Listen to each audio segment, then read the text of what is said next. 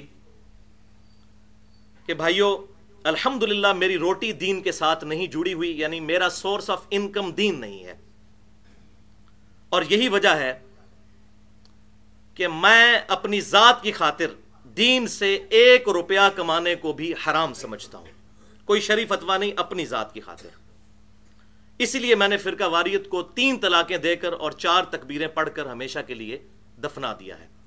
اور دعا کریں ہر داعیان حق میں سے ہر مسلم کے لیے، ہر دعوت دینے والے دائی کے لیے، کہ اللہ تعالیٰ اس دن سے پہلے کہ ہماری روٹی ہمارے دین کے ساتھ جڑ جائے، اللہ تعالیٰ ہمیں ایمان و عافیت کے ساتھ مدینہ شریف میں موت اور بقیہ غرقد میں مدفن اور جنت الفردوس میں اپنے محبوب صلی اللہ علیہ وسلم کے قدموں میں جگہ عطا فرمائے، آمین۔ بھائیو، اس تمہیدی گفتگو کے بعد اب آج کے لیکچر کی طرف آتے ہیں، جو کل 5 علمی پوائنٹس پر مشتمل ہے، جو الل ٹپ نہیں ہے بلکہ ایک انٹلیکچول ترتیب کے ساتھ ہے، ایٹ رینڈم نہیں ہے، تاکہ ایک عام آدمی کو بھی یہ ساری بات سمجھ آ جائے کہ مسئلہ حیات النبی صلی اللہ علیہ وسلم دراصل ایشو کیا ہے۔ تو اس کی تفصیل میں جانے سے پہلے ایک دفعہ پیار اور محبت کے ساتھ دروشی پڑھ لیجئے۔ اللہم صلی علی محمد وعلی آل محمد کما صلیت علی ابراہیم وعلی آل ابراہیم انک حمید مجید۔ اللہم بارک علی محمد وعلی آل محمد کما بارکت علی ابراہیم وعلی آل ابراہیم انک حمید مجید۔ علمی پوائنٹ نمبر 1، اور وہ ہے وفات النبی صلی اللہ علیہ وسلم سے متعلق کیا صحیح اور محتاط عقیدہ ہونا چاہیے۔ بھائیو، اس ضمن میں قرآن پاک کی 2 آیات بڑی اہم ہیں، جو امیر المؤمنین خلیفۃ المسلمین سیدنا ابو بکر الصدیق رضی اللہ تعالی عنہ نے آپ صلی اللہ علیہ وسلم کی وفات کے موقع پر بھی تلاوت فرمائی تھی۔ چنانچہ صحیح بخاری کے اندر کتاب المغازی چیپٹر میں آخری 2 باب کی تقریباً 46 احادیث پرٹیکولر آپ صلی اللہ علیہ وسلم کی وفات کے دنوں کے جو معاملات اور آپ صلی اللہ علیہ وسلم پر جو کیفیت طاری ہوئی اور آپ صلی اللہ علیہ وسلم نے جو نصیحتیں فرمائیں اس سے ریلیٹڈ ہے۔ صحیح بخاری میں کتاب المغازی چیپٹر میں انٹرنیشنل نمبرنگ کے مطابق 4428 سے لے کر 4473 تک یہ 46 احادیث ہیں، اور اشک بار آنکھوں سے پڑھنے والی احادیث ہیں۔ ظاہر ہے ہمارے محبوب صلی اللہ علیہ وسلم کی وفات کا، دنیا سے رحلت کا اس میں ذکر موجود ہے۔ اور اسی چیپٹر میں پھر کنکلوڈنگ خطبہ ہے سیدنا ابو بکر صدیق رضی اللہ تعالی عنہ کا، پرٹیکولر آپ صلی اللہ علیہ وسلم کی وفات کے موقع پر۔ اس کے صحیح بخاری میں کئی طرق موجود ہیں، انٹرنیشنل نمبرنگ کے مطابق 1241، 3667 اور 668 اور 4454۔ ان تمام طرق کا جو خلاصہ ہے وہ یہ ہے کہ آپ صلی اللہ علیہ وسلم کی جب وفات ہوئی تو سیدہ عائشہ رضی اللہ تعالیٰ عنہ کا بیان ہے کہ سیدنا ابو بکر صدیق رضی اللہ تعالیٰ عنہ میرے حجرے میں داخل ہوئے، انہوں نے آپ صلی اللہ علیہ وسلم کی میت مبارک کے اوپر سے چادر کو ہٹایا، آپ صلی اللہ علیہ وسلم کی دونوں آنکھوں کے درمیان بوسہ دیا اور کہا، یا نبی اللہ، اللہ تعالیٰ آپ پر 2 موتیں کبھی جمع نہیں کرے گا، ایک موت آپ کا مقدر تھی، وہ آپ کو آ کر رہنی تھی اور آ گئی۔ کیونکہ صحابہ اکرام میں پرٹیکولر سیدنا عمر فاروق رضی اللہ تعالیٰ عنہ کو یہ غلطی لگ گئی تھی کہ آپ صلی اللہ علیہ وسلم جو ہے وہ کچھ عرصے کے بعد دوبارہ یہ ڈورمنٹ پوزیشن میں چلے گئے ہیں، دوبارہ دنیا میں آئیں گے اور منافقین کو قتل کریں گے، اور ابھی تو روم بھی فتح ہونا ہے، ابھی تو ایران بھی فتح ہونا ہے، آپ صلی اللہ علیہ وسلم کی پروفیسیز موجود ہیں، بشارتیں موجود ہیں، اس کے بغیر آپ صلی اللہ علیہ وسلم دنیا سے کیسے جا سکتے ہیں؟ یہ ان کا اپنا نظریہ تھا۔ تو اسی لیے سیدنا ابو بکر صدیق رضی اللہ تعالیٰ عنہ نے اس کا رد کیا کہ اللہ تعالیٰ 2 موتیں جمع نہیں کرے گا، ایک دفعہ موت آنی تھی وہ آ گئی، اور کہا یا نبی اللہ، 1241 صحیح بخاری، میت مبارک کو مخاطب کر کے۔ پھر سیدنا ابو بکر صدیق رضی اللہ تعالیٰ عنہ حجرے سے باہر نکلے، سیدنا عمر رضی اللہ تعالیٰ عنہ پھر وہی اپنی بات پر قائم تھے کہ نبی صلی اللہ علیہ وسلم فوت نہیں ہوئے۔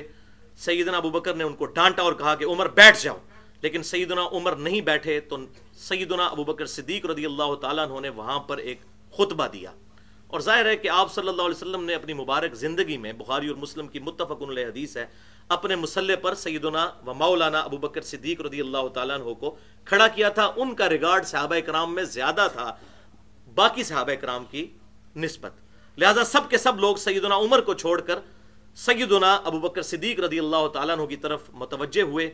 پھر انہوں نے وہاں پر ایک خطبہ دیا، اللہ اکبر، اس موقع پر، اور پہلا جملہ حمد و صلات کے بعد انہوں نے کیا بولا؟ من کان یعبد محمدا فإن محمد قد مات، جو کوئی محمد صلی اللہ علیہ وسلم کی عبادت کرتا تھا تو پس وہ جان لے کہ محمد صلی اللہ علیہ وسلم فوت ہو چکے ہیں۔ ومن کان یعبد اللہ، اور جو کوئی اللہ کی عبادت کرتا ہے، اللہ اکبر، فإن اللہ حی لا یموت، تو بے شک اللہ تعالیٰ تو زندہ ہے اور اسے کبھی موت نہیں آئے گی۔ اللہ اکبر، اللہ اکبر کبیرہ۔ اور پھر اپنی بات کی دلیل میں 2 آیات تلاوت کی۔ پہلی آیت سورہ الزمر کی آیت نمبر 30، بسم اللہ الرحمن الرحیم، انک میت و انہم میتون، اے محبوب صلی اللہ علیہ وسلم تمہیں بھی موت آنی ہے اور تمہارے مخالفین ان کفار کو بھی موت آنی ہے۔ اور پھر آیت تلاوت کی سورہ آل عمران کی آیت نمبر 144، وما محمد الا رسول قد خلت من قبلہ الرسل افئن مات او قتل انقلبتم علی اعقابکم، محمد صلی اللہ علیہ وسلم تو نہیں مگر ایک رسول ہی، اور ان سے پہلے بھی کئی رسول گزر چکے، کیا یہ اگر فوت ہو جائیں یا قتل کر دیے جائیں، شہید کر دیے جائیں، تو تم اپنے دین سے الٹے قدم پھر جاؤ گے؟ اور جو الٹے قدم پھرے گا وہ ہمارا کوئی نقصان نہیں کرے گا، اور ثابت قدم رہنے والوں کو، شاکرین کو ہم جزا دیں گے۔ یعنی آپ صلی اللہ علیہ وسلم پر کوئی احسان تو نہیں کیا تم نے ایمان لا کر، اپنے اوپر احسان کیا ہے۔ آپ صلی اللہ علیہ وسلم دنیا سے چلے گئے، اپنا فرض پورا کر کے چلے گئے، اب آپ کے جانے کے بعد اگر دین چھوڑو گے تو آپ کا کوئی نقصان نہیں ہوگا، اپنا نقصان کرو گے، والعیاذ باللہ۔ بس اسی پھر حدیث میں آگے چلتا ہے کہ صحابہ کرام نے جب یہ خطبہ سنا تو انہوں نے کہا اللہ کی قسم ہمیں لگا کہ گویا یہ آیات آج ہی ہم نے پہلی دفعہ سنی ہے، حالانکہ ہم نے سنی تھی، لیکن سیدنا ابو بکر صدیق رضی اللہ تعالیٰ عنہ اس وقت ثابت قدم رہے اور ان کو وہ آیات یاد تھیں کہ پہلے ہی پیشن گوئی تھی کہ آپ صلی اللہ علیہ وسلم نے دنیا سے تشریف لے جانا ہے۔ اور سیدنا عمر کہتے ہیں کہ جب میں نے ابو بکر سے آیات سنی تو میرے پاؤں میرے جسم کا وزن نہ اٹھا سکے، اللہ اکبر، اسی جگہ پر بیٹھ گئے آیات سن کر۔ ظاہر ہے صحابہ کرام میں اور امتیوں میں یہ تو فرق ہے، آیت سنتے تھے سمعنا واطعنا۔ بہرحال اس حدیث سے 5 رزلٹس نکلے ہیں، وہ میں جلدی جلدی آپ کو اس حوالے سے کلیئر کر دوں تاکہ یہ ریمائنڈ ہو جائے ہمیں۔ رزلٹ نمبر 1، آپ صلی اللہ علیہ وسلم کی میت کو مخاطب کر کر یا نبی اللہ پڑھنا سیدنا ابو بکر صدیق کی سنت ہے، اور یہی وجہ ہے کہ صحابہ اکرام علیہم رضوان جب بھی قبر مبارک پر حاضری دیتے تھے تو یا رسول اللہ کہہ کر آپ صلی اللہ علیہ وسلم پر سلام عرض کرتے تھے۔ چنانچہ الموطا امام مالک میں، سنن الکبریٰ البہیقی کے اندر، فضل الصلاۃ علی النبی میں، اور چوتھی کتاب مصنف ابن ابی شیبہ میں انٹرنیشنل نمبرنگ کے مطابق 11793 نمبر حدیث ہے کہ سیدنا عبداللہ بن عمر رضی اللہ تعالیٰ عنہ جب کبھی بھی سفر پر جاتے تو مسجد نبوی میں 2 نفل پڑھتے، اس کے بعد قبر رسول پر حاضر ہو کر روضہ شریف پر عرض کرتے السلام علیکہ یا رسول اللہ، پھر سیدنا ابو بکر کی قبر کے پاس آ کر السلام علیکہ یا ابا بکر، اور پھر اپنے باپ کی قبر پر آ کر السلام علیکہ یا ابتا، اے میرے باپ آپ پر سلامتی ہو۔ اور ویسے بھی آپ صلی اللہ علیہ وسلم نے بھی ہمیں ایک دعا تعلیم فرمائی ہے، صحیح مسلم میں کتاب الجنائز میں انٹرنیشنل نمبرنگ کے مطابق 2257، کہ جب بھی قبرستان میں بھی جائیں تو یہ دعا مانگنی ہے ان مردوں کو مخاطب کر کے، السلام علیکم اہل الدیار من المؤمنین والمسلمین وإنا انشاء اللہ بکم للاحقون نسأل اللہ لنا ولکم العافیہ، تو اس میں بھی ہم مخاطب کرتے ہیں۔ بل یہاں پر ایک ضمناً بات میں عرض کر دوں کہ بعض لوگوں میں مشہور ہے کہ آپ صلی اللہ علیہ وسلم کا جنازہ نہیں ہوا تھا، تو یہ بات بالکل جھوٹ ہے، آپ صلی اللہ علیہ وسلم کا جنازہ ہوا۔ سنن نسائی الکبریٰ میں پورا چیپٹر ہے وفات النبی صلی اللہ علیہ وسلم کے نام سے، سنن نسائی کے اندر، جس میں آپ صلی اللہ علیہ وسلم کے سارے معاملات کا ذکر موجود ہے۔ باقی تو سب متفق ہیں کہ سیدنا مولا علی رضی اللہ تعالیٰ عنہ نے آپ صلی اللہ علیہ وسلم کو غسل دیا۔ مولا کا مطلب دلی محبوب، جو حدیث متواترہ ہے، من کنت مولاہ فہذا علی مولا، جس کا جگری یار میں ہوں اس کا جگری یار علی ہونا چاہیے۔ تو مولا علی نے نبی صلی اللہ علیہ وسلم کو غسل دیا، آپ صلی اللہ علیہ وسلم کو کفن دیا گیا، آپ صلی اللہ علیہ وسلم کو دفنایا گیا۔ یہ سارے معاملات ہوئے تو جنازہ کیوں نہیں ہونا تھا؟ البتہ ایک استثناء ہے کہ آپ صلی اللہ علیہ وسلم کا جنازہ انڈیویجولی لوگوں نے پڑھا، امام کوئی نہیں تھا، کچھ ٹولیوں کی شکل میں صحابہ کرام آتے تھے اور 4 تکبیرات پڑھ کر وہی جو کچھ ہم تکبیرات میں پڑھتے ہیں دوسری طرف سے نکل جاتے تھے۔ تو اس طرح جنازہ ہوا۔ رزلٹ نمبر 2، سیدنا ابو بکر صدیق رضی اللہ تعالیٰ عنہ کا یہ عقیدہ تھا کہ آپ صلی اللہ علیہ وسلم پر اللہ تعالیٰ 2 موتیں جمع نہیں کرے گا، ایک ہی موت آپ کو آئے گی۔ اسی لیے انہوں نے کہا یا نبی اللہ تعالیٰ آپ پر 2 موتیں جمع نہیں کرے گا، یعنی اب آپ کی ہمیشہ کی برزخی زندگی شروع ہو چکی ہے۔ اور اس کے ثبوت میں ایک بڑی زبردست حدیث ہے سیدہ عائشہ رضی اللہ تعالیٰ عنہ کی، صحیح بخاری میں انٹرنیشنل نمبر کے مطابق 4451۔ اما عائشہ کہتی ہیں آپ صلی اللہ علیہ وسلم کا آخری وقت قریب تھا تو میرے بھائی عبد الرحمن بن ابی بکر وہاں آئے، ان کے ہاتھ میں مسواک تھی، آپ صلی اللہ علیہ وسلم نے اس کی طرف اشارہ کیا تو میں سمجھ گئی کہ آپ صلی اللہ علیہ وسلم مسواک سے محبت کرتے ہیں، تو میں نے وہ مسواک لے کر آپ صلی اللہ علیہ وسلم کو دی، لیکن وہ مسواک سخت تھی، آپ صلی اللہ علیہ وسلم اس کو چبا نہ سکے بیماری کی شدت کی وجہ سے، تو پھر میں نے اپنے منہ میں چبا کر اس مسواک کو آپ صلی اللہ علیہ وسلم کو دیا۔ اور پھر سیدہ عائشہ کہتی ہیں کہ الحمدللہ اللہ تعالیٰ نے آپ صلی اللہ علیہ وسلم کی وفات سے پہلے میرا تھوک اور آپ صلی اللہ علیہ وسلم کا لعاب دہن مبارک ایک جگہ جمع کر دیا اس دن، فی آخر یوم من الدنیا و اول یوم من الآخرہ، جو آپ صلی اللہ علیہ وسلم کی دنیا کی زندگی کا آخری دن تھا اور آخرت کی زندگی کا پہلا دن تھا۔ اب یہ سیدہ عائشہ نے عقیدہ کلیئر کر دیا کہ دنیا کی زندگی ختم اور آخرت کی زندگی آپ صلی اللہ علیہ وسلم کی شروع، یہ دوسرے موڈ میں کنورژن ہو گئی۔ رزلٹ نمبر 3، کسی بھی بڑے سے بڑے انسان کو غلطی لگ سکتی ہے، جیسا کہ اس کیس میں سیدنا عمر فاروق رضی اللہ تعالیٰ عنہ کو غلطی لگی اور وہ آپ صلی اللہ علیہ وسلم کے بارے میں یہ عقیدہ انہوں نے رکھا کہ ابھی ان کو موت نہیں آ سکتی، لیکن ساتھ ہی جیسے ہی ان کو آیات سنائی گئیں انہوں نے فوراً رجوع کیا اور یہ نہیں کہا کہ میں اتنا بڑا بزرگ پاگل ہوں، جس نے یہاں لوگ کہتے ہیں اتنے بڑے بڑے بزرگ پاگل ہیں۔ یہ صحابہ اکرام کا عقیدہ تھا کہ جب کوئی آیت سن لی تو فوراً بات کو قبول کر لیا۔ رزلٹ نمبر 4، عقیدہ توحید اتنا اہم ہے کہ سیدنا ابو بکر صدیق رضی اللہ تعالیٰ عنہ نے ایک فرضی جملہ بولا کہ جو کوئی محمد کی عبادت کرتا تھا جان لے کہ محمد صلی اللہ علیہ وسلم فوت ہو گئے۔ اب محمد کی کوئی عبادت کرتا تھا صلی اللہ علیہ وسلم؟ نہیں، لیکن اس عقیدے کو راسخ کرنے کے لیے کہ عبادت اس کی ہوگی کہ جسے کبھی موت نہ آئے۔ اللہ کے علاوہ کوئی نہیں ایسا کہ جسے کبھی نہ کبھی موت ایک دفعہ تو ذائقہ ضرور چکھنا ہے، کل نفس ذائقۃ الموت۔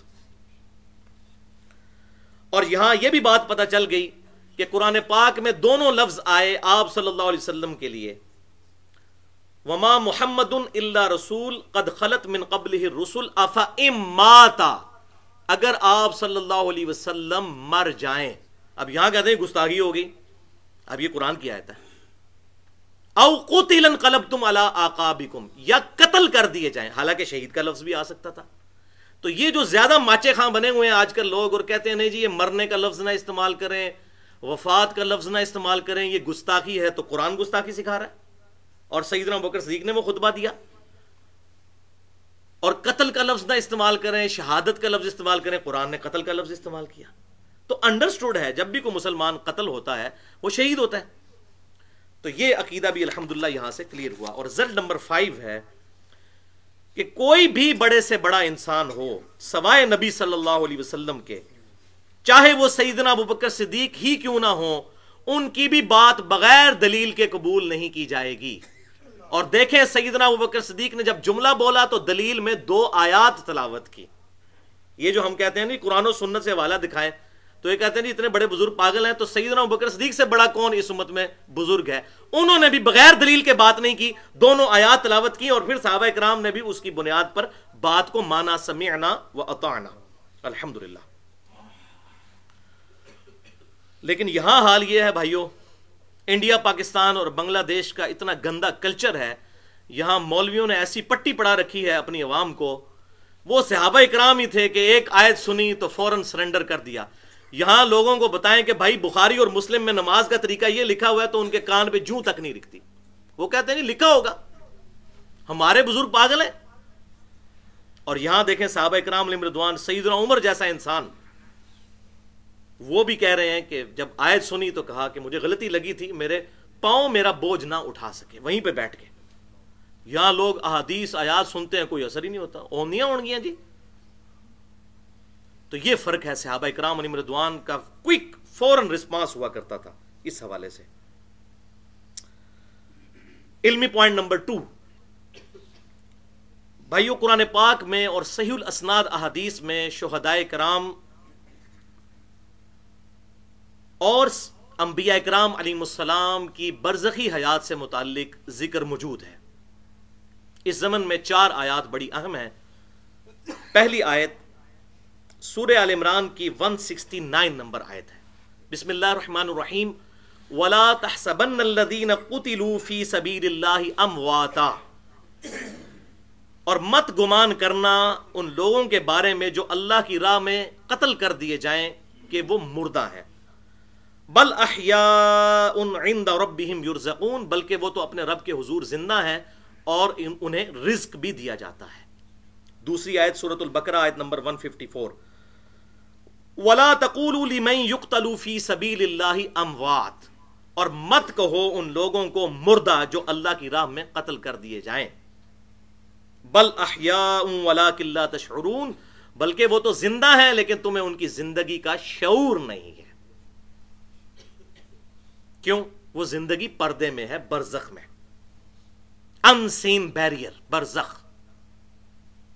اور اس کا ثبوت سورہ المومنون کی آیت نمبر 100، وَمِن وَرَائِهِمْ بَرْزَخٌ إِلَى يَوْمِ يُبْعَثُونَ، اور ان کے مرنے سے لے کر قیامت کے دن تک اٹھائے جانے کا جو وقت ہے وہ برزخ ہے، ان سین بیریئر ہے، اسے کوئی ابزرو نہیں کر سکتا۔ وَلَٰكِن لَا تَشْعُرُونَ، تمہیں شعور ہی نہیں ہے۔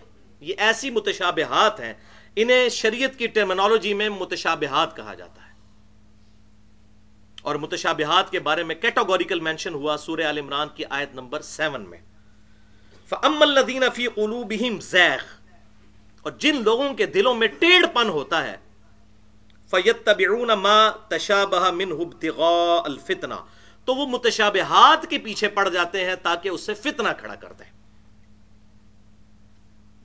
وَابْتِغَاءَ تَأْوِيلِهِ وَمَا يَعْلَمُ تَأْوِيلَهُ إِلَّا اللَّهُ، اور اس کا مراد اصلی کیا ہے اس کو پتہ لگانے کی کوشش کرتے ہیں، حالانکہ مراد اصلی صرف اللہ تعالیٰ کے علم میں ہے۔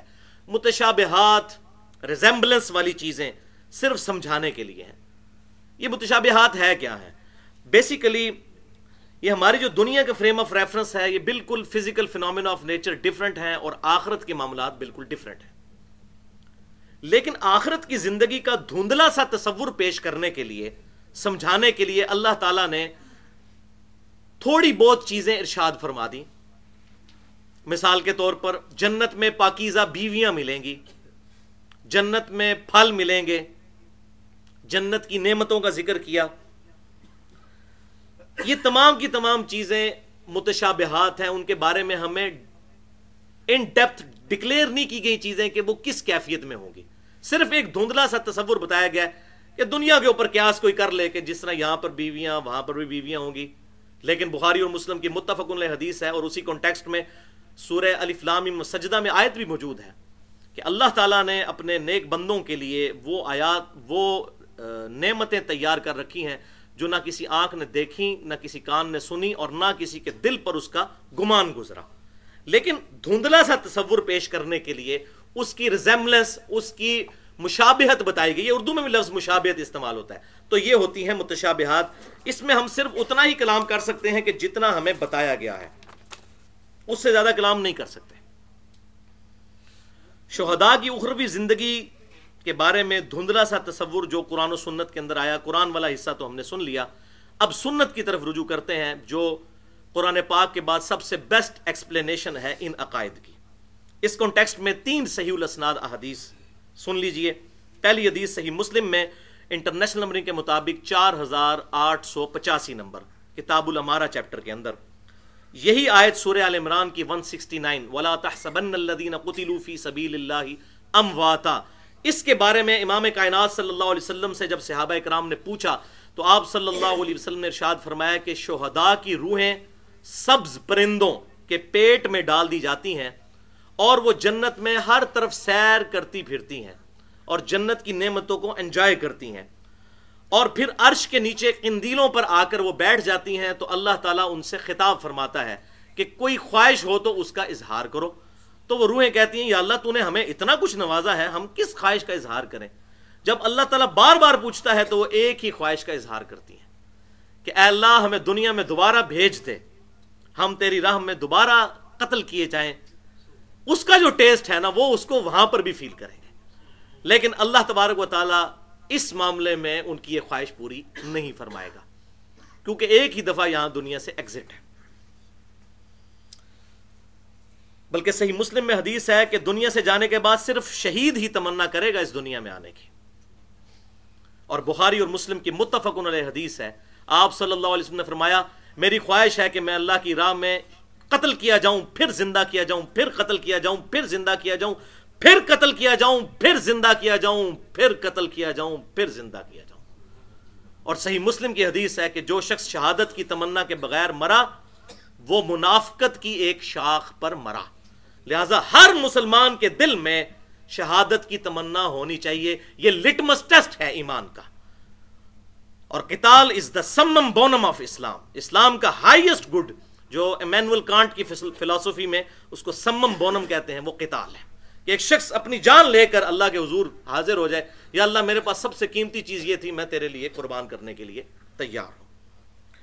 دوسری حدیث صحیح بخاری میں انٹرنیشنل نمبر کے مطابق 1351 نمبر حدیث، جابر بن عبداللہ رضی اللہ تعالیٰ عنہ کہتے ہیں کہ غزوہ احد کے موقع پر بڑی کیٹاسٹرافک کنڈیشن تھی، ظاہر مسلمانوں کو لاس پہنچا تھا، اسی دوران میرے والد بھی عبداللہ اسی جنگ میں شہید ہوئے، تو جلدی میں ان کو ایک اور صحابی کے ساتھ مشترکہ قبر میں دفنا دیا گیا۔ کہتے ہیں لیکن میرے دل میں قلق تھا کہ میرے باپ کو اجتماعی قبر میں کیوں دفنایا گیا، تو میں نے یہ خواہش اپنے دل میں رکھی تھی کہ جب بھی مجھے موقع ملا میں اپنے باپ کی قبر کو شفٹ کروں گا۔ صحیح بخاری انٹرنیشنل نمبرنگ کے مطابق 1351، وہ کہتے ہیں کہ میں نے اپنے باپ کی شہادت کے 6 مہینے کے بعد اپنے باپ کو قبر سے نکالا، ان کا پورا جسم اسی حالت میں تھا جس حالت میں ان کو دفنایا گیا تھا۔ اللہ اکبر کبیرہ۔ بھائیو یہ کوئی سائبیریا کا برفانی علاقہ نہیں ہے جہاں پر 6000 سال تک بھی لاش خراب نہیں ہوگی، ریگستانی علاقہ ہے، 6 مہینے تک لاش کا سلامت رہنا یہ اسپیشل پروٹوکول ہے اللہ تعالیٰ کی طرف سے شہداء کے لیے، اسپیشل پروٹوکول۔ تیسری حدیث صحیح بخاری میں انٹرنیشنل نمبر کے مطابق 1390 نمبر حدیث ہے کہ اموی خلیفہ ولید بن عبد الملک کے دور میں آپ صلی اللہ علیہ وسلم کی وفات کے تقریباً 76 سال کے بعد 87 ہجری کے اندر حجرہ عائشہ کی دیوار گر گئی جس میں آپ صلی اللہ علیہ وسلم کی قبر مبارک ہے۔ اس کی کنسٹرکشن کے دوران ایک پاؤں نکل آیا اور صحابہ کرام علیہم رضوان اور تابعین بڑے سخت پریشان ہوئے کہ آپ صلی اللہ علیہ وسلم کا پاؤں مبارک قبر سے باہر نکل آیا ہے، پنڈلی سمیت پورا پاؤں مبارک، 76 سال بعد۔ تو پھر انہوں نے سیدہ عائشہ کے بھانجے عروہ ابن زبیر رحمۃ اللہ علیہ المتوفا 94 ہجری، جو عبداللہ ابن زبیر صحابی کے چھوٹے بھائی ہیں اور سیدہ عائشہ کے محرم تھے، ان کے بھانجے تھے، وہ فریکوینٹلی حجرہ عائشہ میں آتے تھے، ان کو پتا تھا کہ قبروں کی لوکیشن کیا ہے، ان کو بلایا گیا تو انہوں نے جب وہ پاؤں دیکھا اور قبروں کی لوکیشن دیکھی تو کہا کہ اللہ کی قسم یہ نبی صلی اللہ علیہ وسلم کا پاؤں مبارک نہیں بلکہ سیدنا عمر کا پاؤں مبارک ہے۔ اللہ اکبر۔ اور پھر ان کو دوبارہ اس طرح دفنا دیا گیا۔ سیدنا عمر فاروق رضی اللہ تعالیٰ عنہ کی شہادت کے 63 سال کے بعد ان کا پاؤں مبارک جتنا ظاہر ہوا تھا وہ بالکل صحیح حالت میں تھا۔ یہ صحیح بخاری میں کوئی افسانے نہیں میں پڑھ رہا مولویوں کی طرح، یہ سارے حوالے میرے بخاری مسلم چل رہے ہیں۔ اللہ اکبر۔ تو بھائیو، ان دلائل کی روشنی میں یہ بات بالکل کلیئر ہو گئی اور پوری امت کا اس پر اجماع ہے کہ انبیاء کرام علیہ السلام کو بھی وفات کے بعد شہداء کرام کی طرح پروٹوکول حاصل ہے، بلکہ انبیاء کرام علیہ السلام کی زندگی شہداء سے افضل در افضل در افضل در افضل ہے۔ شہید تو ہوتا ہی وہ ہے جو اپنے نبی کے کلمے کے لیے جان دے دیتا ہے، اور یہ بات بھی لاجیکل ہے۔ جو P H D degree holder ہے وہ میٹرک تو ہو گئی، تو شہید کو آپ میٹرک لیول پہ سمجھ لیں، کیونکہ 4 درجے ہیں نا، تو چوتھے درجے تیسرے درجے پہ آتے ہیں۔ تو انبیاء کرام علیہ السلام کو تو بدرجہ اولا یہ پروٹوکول الحمدللہ اس حوالے سے حاصل ہے۔ یہی وجہ ہے کہ 5ویں صدی ہجری میں اہل سنت کے بہت بڑے محدث اور کئی احادیث کی کتابوں کے مؤلف، بلکہ ان سے زیادہ کسی نے احادیث کتابوں میں جمع نہیں کی، آج سے 1000 سال پہلے امام حافظ ابو بکر احمد بن حسین بن علی البیہقی المتوفا 458 ہجری، انہوں نے مستقل ایک کتاب لکھی ہے 21 احادیث کا مجموعہ، حیات الانبیاء فی قبورہم، نبی اپنی قبروں کے اندر زندہ ہیں، اور اس میں وہ کئی احادیث لے کر آئے، کچھ صحیح بھی ہیں کچھ ضعیف بھی ہیں۔ پہلے نمبر پہ وہی حدیث لے کر آئے جو مسند ابی یعلا میں انٹرنیشنل نمبرنگ کے مطابق 3425 نمبر حدیث موجود ہے۔ آپ صلی اللہ علیہ وسلم نے ارشاد فرمایا، الانبیاء احیاء فی قبورہم یصلون، نبی اپنی قبروں میں زندہ ہیں اور نمازیں بھی پڑھتے ہیں۔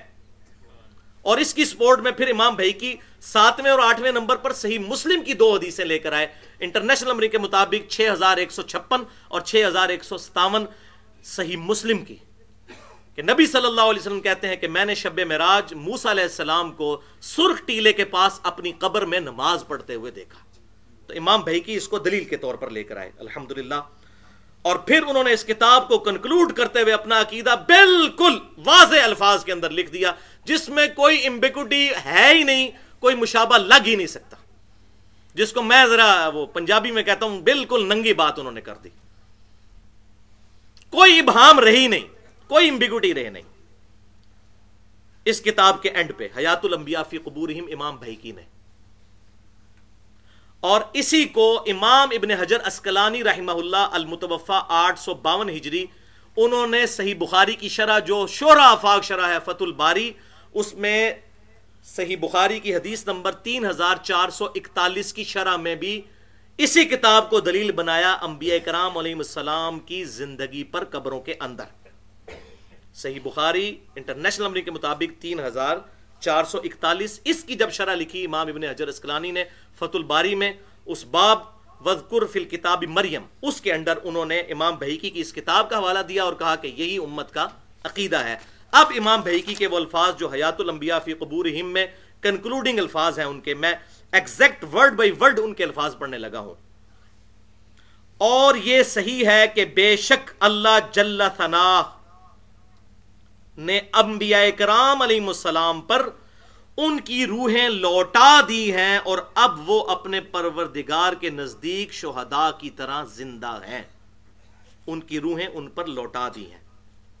اب پھر یہی امام بھیقی نے کتاب لکھی ہے عقیدوں کے اوپر، الاعتقاد کے نام سے الگ سے، اس میں بھی انہوں نے نبی صلی اللہ علیہ وسلم پر جو چیپٹر باندھا، اس کی جو فصل تھی دلال نبوت کے اوپر، اس میں بھی الفاظ یہ لکھے، لفظ بے لفظ یہ الفاظ ہیں، اور انبیاء کرام علیہ السلام کی روحیں قبض کرنے کے بعد انہی کی طرف لوٹا دی جاتی ہیں، پس وہ شہداء کی طرح اپنے رب کے نزدیک زندہ ہیں۔ ابھی شہداء کی طرح سے مراد یہ نہ سمجھیے گا کہ شہید جس طرح وہ سبز پرندوں کے پیٹ میں ان کی روح ہے اس طرح نہیں، کی طرح سے مراد اس طرح سمجھ لیں جیسے ہم کہتے ہیں کہ انبیاء کرام علیہ السلام بھی انسان ہوتے ہیں، لیکن وہ عام انسان نہیں ہوتے، ان کا انسان ہونا اور ہمارے انسان ہونے میں بڑا فرق ہے۔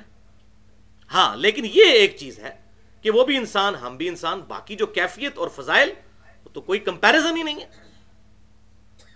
تو کی طرح سے مراد ہے کہ جس طرح وہ بھی زندہ یہ بھی زندہ، اور امام صاحب کی کتاب خود ہی بتا رہی ہے حیات الانبیاء فی قبورہم، نبی اپنی قبروں میں زندہ ہے۔ اس کے اوپر ذرا غور کیجیے۔ اور یہ قبروں میں زندگی جسمانی بھی ہے اور روحانی بھی، لیکن اس کی کیفیت کیا ہے؟ دنیاوی نہیں ہے، برزخی ہے۔ یہاں سے پھر اختلاف شروع ہو جاتا ہے، اور وہ اختلاف حل کرنے کے لیے انشاءاللہ اگلے 2 پوائنٹس ڈسکس کرتے ہیں۔ ایک دفعہ دروشی پڑھ لیجئے۔ اللہم صلی علی محمد وعلی آل محمد کما صلیت علی ابراہیم وعلی آل ابراہیم انک حمید مجید۔ اللہم بارک علی محمد وعلی آل محمد کما بارکت علی ابراہیم وعلی آل ابراہیم انک حمید مجید۔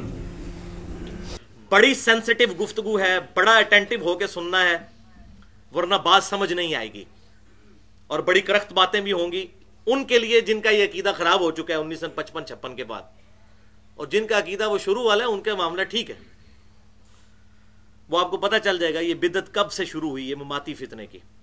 علمی پوائنٹ نمبر 3، انبیاء کرام علیہ السلام اپنی قبروں میں زندہ ہیں، اور ان کی زندگی نمبر 1 اخروی ہے یعنی آخرت کی زندگی، نمبر 2 برزخی ہے یعنی ان سین بیریئر، نظر نہیں آ سکتی، نمبر 3 جنتی ہے، اور نمبر 4 جسمانی پلس روحانی ہے لیکن اس کی کیفیت برزخی ہے۔ اور یہ زندگی کسی بھی صورت دنیا کی زندگی کے مشابہ نہیں ہے، کیونکہ دنیا کی زندگی کے پروٹوکول ڈیفرنٹ ہے۔ دنیا میں زندہ رہنے کے لیے ہمیں سب سے بیسک نیڈ ہے سانس، پھر کھانا پینا، بیویاں، یہ تمام چیزیں دنیا کی ضرورتیں ہیں، لیکن آخرت کی زندگی میں کوئی ایسی چیز نہیں۔ دنیا میں بیت الخلاء بھی جانا پڑتا ہے، جبکہ صحیح مسلم میں حدیث ہے کہ جنتی جب کھانا کھائیں گے جنت کا تو ایک خوشبودار ڈکار آئے گی، ان کا سارا کھانا ہضم ہو جائے گا، کوئی پیشاب پخانے کی حاجت ہی نہیں رہے گی۔ دنیا کی زندگی اور آخرت کی زندگی میں بڑا فرق ہے، اس لیے ہم صرف یہ قبر مبارک کی زندگی کا ایک دھندلا سا تصور اس متشابہ چیز کا قرآن اور سنت کی روشنی میں پیش کر سکتے ہیں، جتنا بتایا گیا اس سے آگے ہم بڑھ نہیں سکتے۔ اب اگر کوئی شخص یہ چاہے کہ قبر مبارک کھود کر آپ صلی اللہ علیہ وسلم کو دیکھنا چاہے کہ آپ صلی اللہ علیہ وسلم کی قبر مبارک میں زندگی کیسی ہے، تو اس کو آبزرو نہیں کر سکتا۔ یہ نہ سمجھیے گا جیسے ہم تہ خانے میں بیٹھ جائیں تو آپ صلی اللہ علیہ وسلم بھی قبر مبارک میں اسی طریقے سے اسی طرح کی زندگی گزار رہے ہیں، وہ ان سین بیریئر ہے، وہ ہمیں نظر نہیں آ سکتا۔ لہٰذا اگر قبر مبارک کھودی جائے گی تو آپ صلی اللہ علیہ وسلم ہمیں اسی لیٹی ہوئی حالت میں ہی نظر آئیں گے جیسا کہ آپ صلی اللہ علیہ وسلم کو دفن کیا گیا تھا۔ وہ آپ کی ایکٹیویٹیز کو ہم اس دنیا میں آبزرو نہیں کر سکتے، ایون یہاں فرشتے میرے دائیں بائیں میں اس کو آبزرو نہیں کر سکتا، لیکن اس کا یہ مطلب تو نہیں یہ غیب کی چیزیں ہیں، میری نظروں سے ضرور اوجھل ہیں، بلکہ دنیا کے اندر بھی کئی چیزیں ہیں، الیکٹرو میگنیٹک ویوز ہیں، ہم ان کو نہیں آبزرو کر سکتے فزیکلی خود، ہاں تجربات سے چیزیں پتہ چلی ہیں، وہ بھی اب پتہ چلی ہیں جس کے اوپر یہ پوری موبائل ٹیکنالوجی پوری دنیا کی چل رہی ہے، سیٹلائٹ کی۔ تو اس کو آپ اس طرح سمجھ لیجئے کہ جیسا کوئی شخص دنیا میں سویا ہوا ہوتا ہے اور اس کو خواب دکھایا جاتا ہے اور اس کے اوپر کوئی کیفیت طاری ہوتی ہے، تو پاس کھڑا شخص اس کو وہ لیٹی ہوئی حالت میں دیکھے گا، لیکن وہ شخص ان تمام کیفیات سے گزر رہا ہوتا ہے۔ یہ میں سمجھانے کے لیے بات کر رہا ہوں۔ بالکل اس طریقے سے انبیاء کرام علیہ السلام اپنی قبروں میں لیٹی ہوئی حالت میں نظر آئیں گے، لیکن ان پہ جو کیفیات گزری ہوں گی وہ ہم نہیں دیکھ سکتے، وہ ان سین بیریئر ہے۔ سورہ المومنون آیت نمبر 100، وَمِن وَرَائِهِمْ بَرْزَخٌ إِلَى يَوْمِ يُبْعَثُونَ، اور ان کے مرنے سے لے کر قیامت کے دن تک اٹھائے جانے تک برزخ ہے، ان سین بیریئر۔ یہی وجہ ہے کہ امام ابن حجر اسقلانی رحمت اللہ علیہ نے فتح الباری کے اندر صحیح بخاری کی شرح لکھتے ہوئے انٹرنیشنل نمبر کے مطابق 4042 نمبر حدیث کے نیچے یہی الفاظ لکھے، ایگزیکٹ ورڈ میں پڑھنے لگا ہوں، لِأَنَّهُ بَعْدَ مَوْتِهِ، اور بے شک یہ کہ آپ صلی اللہ علیہ وسلم اپنی موت کے بعد، وَإِن كَانَ حَيًّا، اگرچہ کہ زندہ ہے، فَهِيَ حَيَاتٌ أُخْرَوِيَّةٌ، لیکن یہ زندگی اخروی ہے، لا تشبہ الحیات الدنیا، اس کو دنیا کی زندگی کے ساتھ کوئی مشابہ نہیں ہے، دنیا کی زندگی سے مختلف ہے۔ اب یہ اخروی ہے، جنتی ہے، برزخی ہے، اس کانٹیکسٹ میں 4 احادیث صحیح بخاری اور صحیح مسلم سے، تاکہ یہ بات بالکل کھل جائے۔ پہلی حدیث جو آلریڈی بیان ہو چکی، صحیح بخاری انٹرنیشنل نمبرنگ کے مطابق 4451 کے اما عائشہ نے کہا کہ آپ صلی اللہ علیہ وسلم کا لعاب دہن مبارک اور میرا تھوک اللہ تعالیٰ نے اس دن جمع کر دیے، آخر یوم من الدنیا و اول یوم من الآخرہ، اس دن کے جو حضور صلی اللہ علیہ وسلم کی دنیا کی زندگی کا آخری دن تھا اور آخرت کی زندگی کا پہلا دن، لہذا وہ آخرت کی زندگی ہے، دنیاوی زندگی نہیں ہے، جس طرح ہمارے بریلوی مکتبہ فکر یا دیوبند مکتبہ فکر کا حیاتی گروپ کہتا ہے۔ مماتی تو خیر بالکل ہی رائے راست سے ہٹ چکے ہیں، وہ تو بالکل ڈیویٹ ہو چکے ہیں، وہ انشاءاللہ آ بھی جائے گی بات۔ دوسری حدیث بھی صحیح بخاری اور صحیح مسلم کی متفق علیہ حدیث ہے کہ سیدہ عائشہ رضی اللہ تعالیٰ عنہ کہتی ہیں کہ آپ صلی اللہ علیہ وسلم اکثر یہ بات ارشاد فرمایا کرتے تھے کہ اللہ تعالیٰ کسی نبی کو اس وقت تک موت نہیں دیتا جب تک کہ جنت میں اس کو اس کا مقام نہ دکھا دے۔ یہ آپ اکثر کہا کرتے تھے، لیکن میں نے کبھی اس بات پر توجہ نہیں کی تھی، لیکن جب حضور کی بیماری کے دن آئے تو مجھے یہ حدیث یاد آ گئی، اور آپ صلی اللہ علیہ وسلم کو بیماری کے دوران جب غشی کی کیفیت ہوئی، اس سے افاقہ ہوا، تو آپ صلی اللہ علیہ وسلم نے اپنا سر مبارک آسمان کی طرف اٹھایا اور کہا اللہم الرفیق الاعلی، اے اللہ ان اعلیٰ لوگوں کے ساتھ مجھے بھی شامل کر دے۔ تو اما عائشہ کہتی مجھے وہ حدیث یاد آ گئی کہ حضور صلی اللہ علیہ وسلم کو جنت میں مقام دکھایا جا رہا ہے۔ اللہ اکبر کبیرہ۔ اور پھر بخاری اور مسلم کا جو دوسرا طرق ہے اس میں آگے الفاظ یہ ہیں کہ آپ صلی اللہ علیہ وسلم نے پھر یہ آیت پڑھی، سورہ نساء کی آیت نمبر 69، مع الذین انعم اللہ علیہم من النبیین والصدیقین والشہداء والصالحین، یعنی اللہ اور اس کے رسول کی اطاعت کرنے والے لوگوں کو ساتھ ملے گا ان لوگوں کا جو صراط الذین انعمت علیہم، انعام یافتہ لوگ ہیں، نبیوں میں سے، صدیقین میں سے، شہداء میں سے اور صالحین میں سے۔ یہ آیت آپ نے تلاوت کی اور پھر آپ صلی اللہ علیہ وسلم کی روح مبارک آپ صلی اللہ علیہ وسلم کے جسم مبارک سے پرواز کر گئی۔ انا للہ و انا الیہ راجعون۔ تیسری حدیث صحیح بخاری میں 4462 نمبر حدیث ہے، نبی صلی اللہ علیہ وسلم کی لاڈلی بیٹی سیدہ فاطمہ رضی اللہ تعالیٰ عنہ نے آپ صلی اللہ علیہ وسلم کی وفات کے بعد کہا، اے ابا جان، آپ نے اپنے رب کے بلاوے پر لبیک کہہ دیا، اے ابا جان آپ کا ٹھکانہ جنت الفردوس ہے۔ یہ سیدہ فاطمہ رضی اللہ تعالیٰ عنہ نے آپ صلی اللہ علیہ وسلم کی وفات کے بعد کہا۔ اور یہاں وہ بھی بات یاد کر لیجئے، بخاری اور مسلم کی متفق علیہ حدیث ہے کہ وفات سے کچھ عرصہ پہلے آپ صلی اللہ علیہ وسلم نے سیدہ فاطمہ کے ایک کان میں ایک بات کہی تو وہ رو پڑی، اور پھر ایک بات کہی تو مسکرا پڑی۔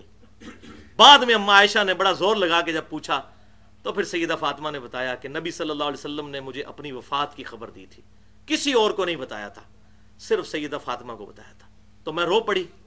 اور پھر آپ صلی اللہ علیہ وسلم نے مجھے بشارت دی کہ میرے اہل بیت میں سے سب سے پہلے تم مجھ سے ملاقات کرو گی، اور کیا تم اس پر خوش نہیں ہو کہ اللہ تعالیٰ نے تمہیں جنتی عورتوں کا سردار بنا دیا ہے؟ اللہ اکبر۔ تو اس پہ پھر میں مسکرائی کہ میں اپنے محبوب صلی اللہ علیہ وسلم کو دیکھ لوں گی۔ تو ظاہر ہے کہ وہ دیکھنا کہاں پر ہے، وہ جنتی زندگی ہے۔ قبر مبارک تو سیدہ فاطمہ کی وہاں پر نہیں، وہ تو جنت البقیع قبرستان بقیع غرقد میں۔ اور چوتھی حدیث بھی صحیح بخاری میں انٹرنیشنل نمبر کے مطابق 1386، آپ صلی اللہ علیہ وسلم کو ایک طویل خواب دکھایا گیا، اس کے اینڈ پہ آپ صلی اللہ علیہ وسلم کو ایک منظر دکھایا گیا۔ اور یاد رکھیے گا نبیوں کا خواب وحی الہی ہوتا ہے، اس پہ تو اجماع ہے، قرآن پاک میں موجود ہے۔ ابراہیم علیہ السلام کو جو بیٹے کی قربانی کا حکم ہوا خواب کے ذریعے ہوا۔ اس طویل خواب کے اینڈ پہ آپ صلی اللہ علیہ وسلم نے جب سر مبارک اوپر اٹھایا تو بادل کی مانند کوئی شے نظر آئی، تو جبریل سے پوچھا یہ کیا ہے؟ تو انہوں نے کہا یا رسول اللہ صلی اللہ علیہ وسلم یہ آپ کا مقام ہے وفات کے بعد۔ تو نبی صلی اللہ علیہ وسلم نے فرمایا جبریل مجھے چھوڑ دو، میں اس مقام میں داخل ہو جاؤں۔ تو سیدنا جبریل نے عرض کی اے اللہ کے رسول صلی اللہ علیہ وسلم ابھی آپ کے چند دن دنیا میں باقی ہیں، اس کے بعد آپ اسی مقام پر آ جائیں گے۔ تو اس سے بھی بات پتہ چلی کہ یہ اخروی مقام جنتی مقام ہے، لیکن اس سے یہ بات بھی پتہ چلی کہ آپ صلی اللہ علیہ وسلم یہ خواب دیکھ رہے تھے اور آپ نے کہا کہ مجھے میرے مقام میں داخل ہونے دو، تو اگر آپ داخل بھی ہوتے تو آپ صلی اللہ علیہ وسلم کی روح مبارک داخل ہوتی، جسم مبارک تو یہی تھا، اور اس روح اور جسم کا تعلق جو ہے وہ انشاءاللہ آگے چل کے آپ کو احادیث میں انشاءاللہ کلیئر ہو جائے گا۔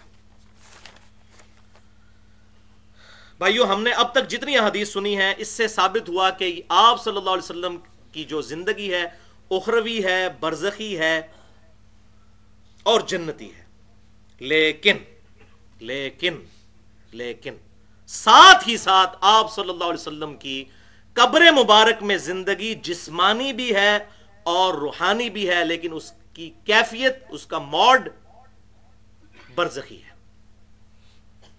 اور میرا اس ویڈیو کے ذریعے چیلنج ہے کہ 1956-57 سے پہلے اس روئے ارض پہ کوئی بھی مسلمان ایسا ایگزسٹ نہیں کرتا تھا کہ جس کا یہ عقیدہ ہو کہ آپ صلی اللہ علیہ وآلہ وسلم اپنی قبر مبارک میں زندہ نہیں ہے۔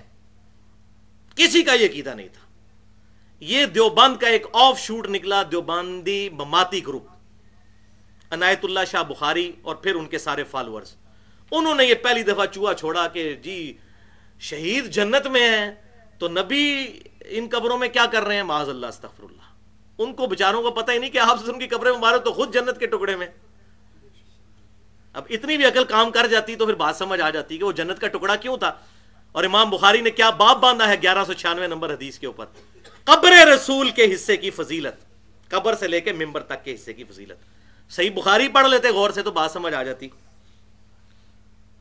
پوری دنیا میں 1350 سال تک کسی کا یہ عقیدہ نہیں تھا جو دیوبند کے مماتی گروپ نے انجیکٹ کیا امت کے اندر، اور الحمدللہ وہ کامیاب بھی نہیں ہو سکا اس فارم میں۔ ابھی بھی الحمدللہ اہل سنت کہلوانے والے تینوں گروہ، بریلوی، دیوبندی اور سلفی، یعنی اہل حدیث، ہاں اہل حدیث میں کچھ لوگوں کو بیماری چڑھی، ادھر سے غبار چڑھا تو ان کے کچھ عقیدے خراب ہوئے۔ بہرحال ادھر بھی جو اہل حق علماء ہیں ان کا عقیدہ یہی ہے جو میں بیان کر رہا ہوں، اور اہل تشیع بھی، سب کا یہ عقیدہ ہے کہ آپ صلی اللہ علیہ وسلم قبر مبارک میں جسمانی پلس روحانی زندگی کے ساتھ زندہ ہے، لیکن وہ برزخی ہے، دنیاوی نہیں ہے، وہ میں آگے بتا دیتا ہوں۔ لیکن ظلم یہ ہے کہ یہی مماتی گروہ دوغلی پالیسی کرتا ہے کہ دیوبند کے وہی علماء جنہوں نے دیوبند مدرسہ بنایا 1867 کے اندر، جس سے پہلے دنیا میں کوئی دیوبندی نہیں تھا، انہی علماء کو رحمت اللہ علیہ بھی کہتے ہیں، حجت الاسلام قاسم نانوتوی کہتے ہیں، حالانکہ ان کو نہیں پتا کہ ان کی مشترکہ عقیدے کی کتاب المحند علی المفند میں کوسچن نمبر 5، جس میں 35 علماء دیوبند کے سائن موجود ہیں، جو عقیدے کی ان کی بنیادی کتاب ہے، اس میں انہوں نے کلیئر کٹ لکھ دیا کہ ہم آپ صلی اللہ علیہ وسلم کو دنیاوی طور پر قبر میں زندہ مانتے ہیں، والعیاذ باللہ تعالی۔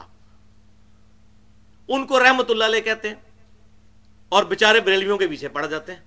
اب یہ دوغلی پالیسی ہے، ایک پالیسی رکھے نا، ان کو بھی کہیں کہ ان کا بھی عقیدہ معاذ اللہ استغفر اللہ جو ہے وہ اس طریقے سے اس میں فتویٰ لگائیں۔ ان لوگوں نے توحید کی آڑ میں اہل سنت کے علماء پر کفر و شرک کے فتوے لگائے، جی جو حضور صلی اللہ علیہ وسلم کو قبر میں زندہ مانے وہ مشرک ہے، حالانکہ یہ خود بیسیکلی اس شرک کی طرف جا چکے ہیں۔ اور یہ بات یاد رکھیے گا، صحیح ابن خزیمہ میں اور ابن حبان میں صحیح سند کے ساتھ یہ حدیث موجود ہے، المعجم الکبیر طبرانی میں بھی غالباً موجود ہے، کہ آپ صلی اللہ علیہ وسلم نے فرمایا ایک وقت آئے گا کہ ایک شخص اپنے پڑوسی کو کہے گا اے مشرک۔ تو صحابہ نے پوچھا یا رسول اللہ صلی اللہ علیہ وسلم مشرک کون ہوگا؟ آپ نے فرمایا جس کو کہہ رہا ہوگا وہ مشرک نہیں ہوگا، لیکن کہنے والا مشرک ہو جائے گا۔ یہ بات کے وہ فرمایا مشرک ہو گیا، بڑی احتیاط کرنی چاہیے اس مسئلے میں، فلاں گستاخ رسول، یہ نہ ہو کہ آپ خود گستاخ ہو جائیں یہ بات کرتے ہوئے۔ تو میں سمجھتا ہوں ان کی پریکٹیکل مثال یہ اس وقت دیوبندی مماتی گروپ اور اسی کا آف شوٹ کیپٹن عثمانی برزخی گروپ ہے۔ المحند المفند میں دیوبندی حیاتیوں کی یہ بیسک کتاب ہے عقیدے کی، اس میں تو انہوں نے یہاں تک لکھ دیا، قاسم نوتوی صاحب کی کتاب پڑھیں جی، انہوں نے آب حیات کتاب لکھی ہے کوئی تقریباً 350-400 صفحات پر حیات النبی کے عقیدے پر، اور اس میں انہوں نے یہاں تک لکھ دیا کہ نبی صلی اللہ علیہ وسلم فوت ہی نہیں ہوئے ہیں، آپ صلی اللہ علیہ وسلم کو زندگی کی حالت میں ہی دفنایا گیا ہے، والعیاذ باللہ تعالی۔ یہ دیوبندیوں نے لکھا، قاسم نوتوی صاحب جنہوں نے دیوبند مدرسہ بنایا آب حیات میں، پھر ان پہ گرفت بریلویوں نے کی ہے۔ بریلوی عالم عباس رضوی صاحب نے آپ زندہ ہے واللہ کتاب لکھی، تو اس میں کہا کہ ظالموں اہل حدیثوں، تم لوگ ہم پر تو شرک کے فتوے لگاتے ہو، اور جن کو تم رحمت اللہ علیہ کہتے ہو دیوبندیوں کے بزرگوں کو، وہ تو حضور صلی اللہ علیہ وسلم کی وفات کے بھی قائل نہیں ہیں، ہم تو پھر کہتے ہیں کہ آپ صلی اللہ علیہ وسلم فوت ہوئے ہیں، اور فوت ہونے کے بعد قبر میں آپ صلی اللہ علیہ وسلم کو زندگی ملی ہے۔ اور تم جن بزرگوں کو احسان اللہ ظہیر صاحب بھی رحمت اللہ علیہ اور بڑے ان کو القبات وہ البریلویہ کتاب کے اندر دیتے رہے، جس میں سے میں سمجھتا ہوں وہ اکثر اس میں حصے جھوٹی کتاب ہے البریلویہ، اکثر چیزیں الزام تراشی پر مبنی ہے، تو ان کو نہیں تھی یہ سمجھ آتی. تو عباس رضوی صاحب نے کہا کہ ہم تو پھر بھی وفات کے قائل ہیں، یہ تو وفات کے بھی قائل نہیں ہے. اب ان مماتیوں کو غلطی کہاں پر لگی بھائیو؟ ان کی غلطی دراصل یہ ہے کہ انہوں نے قبر اور اس برزخ کی زندگی کو دنیا کی زندگی پر قیاس کر لیا، اور پھر اس انکار میں یہاں تک آگے بڑھ گئے کہ کہنا شروع کر دیا کہ انبیاء کرام علیہ السلام کی جو قبریں ہمیں نظر آ رہی ہیں نا، اور شہداء کی یہ قبریں، یہ ڈمی قبریں ہیں، یہ جو ہیں وہ معاذ اللہ سمبلز ہیں، ایکچولی یہاں پر نبی موجود نہیں ہے. اور میں نے بتایا کیپٹن عثمانی نے اسلام یا مسلک پرستی کے صفحہ 30 پر لکھا ہے کہ حضور صلی اللہ علیہ وسلم مدینے کے گڑھے میں نہیں ہے، والعیاذ باللہ، قبر مبارک کو گڑھا کہا ہے. یہ مسلمان ہے، ایسی توحید پر لعنت، یہ شیطانی توحید ہے، یہ رحمانی توحید نہیں ہے. یہ وہی حدیث جو میں نے سنا دیا ہے مشرک، اور وہ کہنے والا خود مشرک ہوگا. ہم رحمانی توحید مانتے ہیں، شیطانی توحید نہیں مانتے. توحید بیان کریں، انبیاء کی توہین نہ کریں. لا ترفعوا اصواتکم فوق صوت النبی، نبی کی آواز سے بھی اپنی آواز کو بلند نہ کرنا، تمہارے اعمال اکارت ہو جائیں گے اور تمہیں خبر بھی نہیں ہوگی. بخاری شریف اٹھا کے دیکھیں، سورہ حجرات کی یہ آیت ابو بکر اور عمر کے بارے میں نازل ہوئی تھی. وہ آپس میں لڑ پڑے تھے حضور کے سامنے، حضور سے بدتمیزی نہیں کی، اور اللہ تعالیٰ نے کہا ابو بکر عمر تمہارے بھی اعمال برباد ہو جائیں گے اگر حضور کے موجودگی میں اپنی آواز کو بلند کیا. بھائیو بڑا نازک معاملہ ہے. نبی صلی اللہ علیہ وسلم کی عزت اور ناموس یہ اسلام کی بنیاد ہے. مدینے کے گڑھے میں لعنت اللہ علی الکاذبین، جھوٹے پر اللہ کی لعنت. پھر وہ لیم ایکسکیوز دیتے ہیں، جی دیکھیں جی ایک بندہ ایک ریش میں مر گیا، ایک بندہ سمندر میں ڈوب گیا تو اس کی قبر کی طرح. تو بھائی آپ بخاری اور مسلم پڑھ کے دیکھیں، وہ حدیث بڑی مشہور کہ ایک بندے کی موت کا وقت قریب آیا، اس نے اپنی اولاد کو جمع کر کے کہا جب میں مر جاؤں تو میری لاش کے ٹکڑے ٹکڑے کر دینا، اس کی راکھ ہواؤں میں اور سمندروں میں بکھیر دینا، کیونکہ اللہ تعالیٰ نے اگر مجھے زندہ کر لیا تو مجھے عذاب دے گا، تو میں اس طریقے سے بچنا چاہتا ہوں.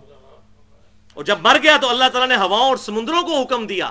یہ بخاری اور مسلم دونوں میں ہے، اللہ کی رحمت کے بیان والے چیپٹر میں، مشکات میں بھی موجود ہے. وہ ساری راکھ جمع کی، اللہ نے پھر زندہ کر لیا. اس نے کہا یا اللہ اسی سے بچنا چاہتا تھا. اللہ تعالیٰ نے فرمایا کیوں؟ یا اللہ تجھے ڈر بڑا لگتا تھا. فرمایا تجھے بخش دیا. کفر کر کے مرا ہے، لیکن اس کا کفر جزوی تھا، کلی کافر نہیں تھا. یہ وہ مانتا تھا کہ اللہ مجھے زندہ کر سکتا ہے، لیکن اس نے یہ خیال کیا کہ اگر اس طریقے سے میں اپنی راکھ بنا دوں گا، لاش کے ٹکڑے کر پھر زندہ نہیں کر سکتا. تو اس سے یہ بات پتہ چلی کہ اگر کسی کے عقیدے میں جزوی طور پر شرک بھی پایا جاتا ہو تو اس کی بھی بخشش کی گنجائش موجود ہے اگر اللہ چاہے تو. کلی شرک کی نہیں میں بات کر رہا. یہی وجہ ہے، اسی حدیث کی بنیاد پر میں یہ بات کہتا ہوں کہ کسی بھی اہل قبلہ، اہل کلمہ کو، اہل سنت کہلوانے والے تینوں گروہ، بریلوی، دیوبندی یا سلفی یعنی اہل حدیث یا اہل تشیع، کسی کو کافر نہیں کہنا چاہیے.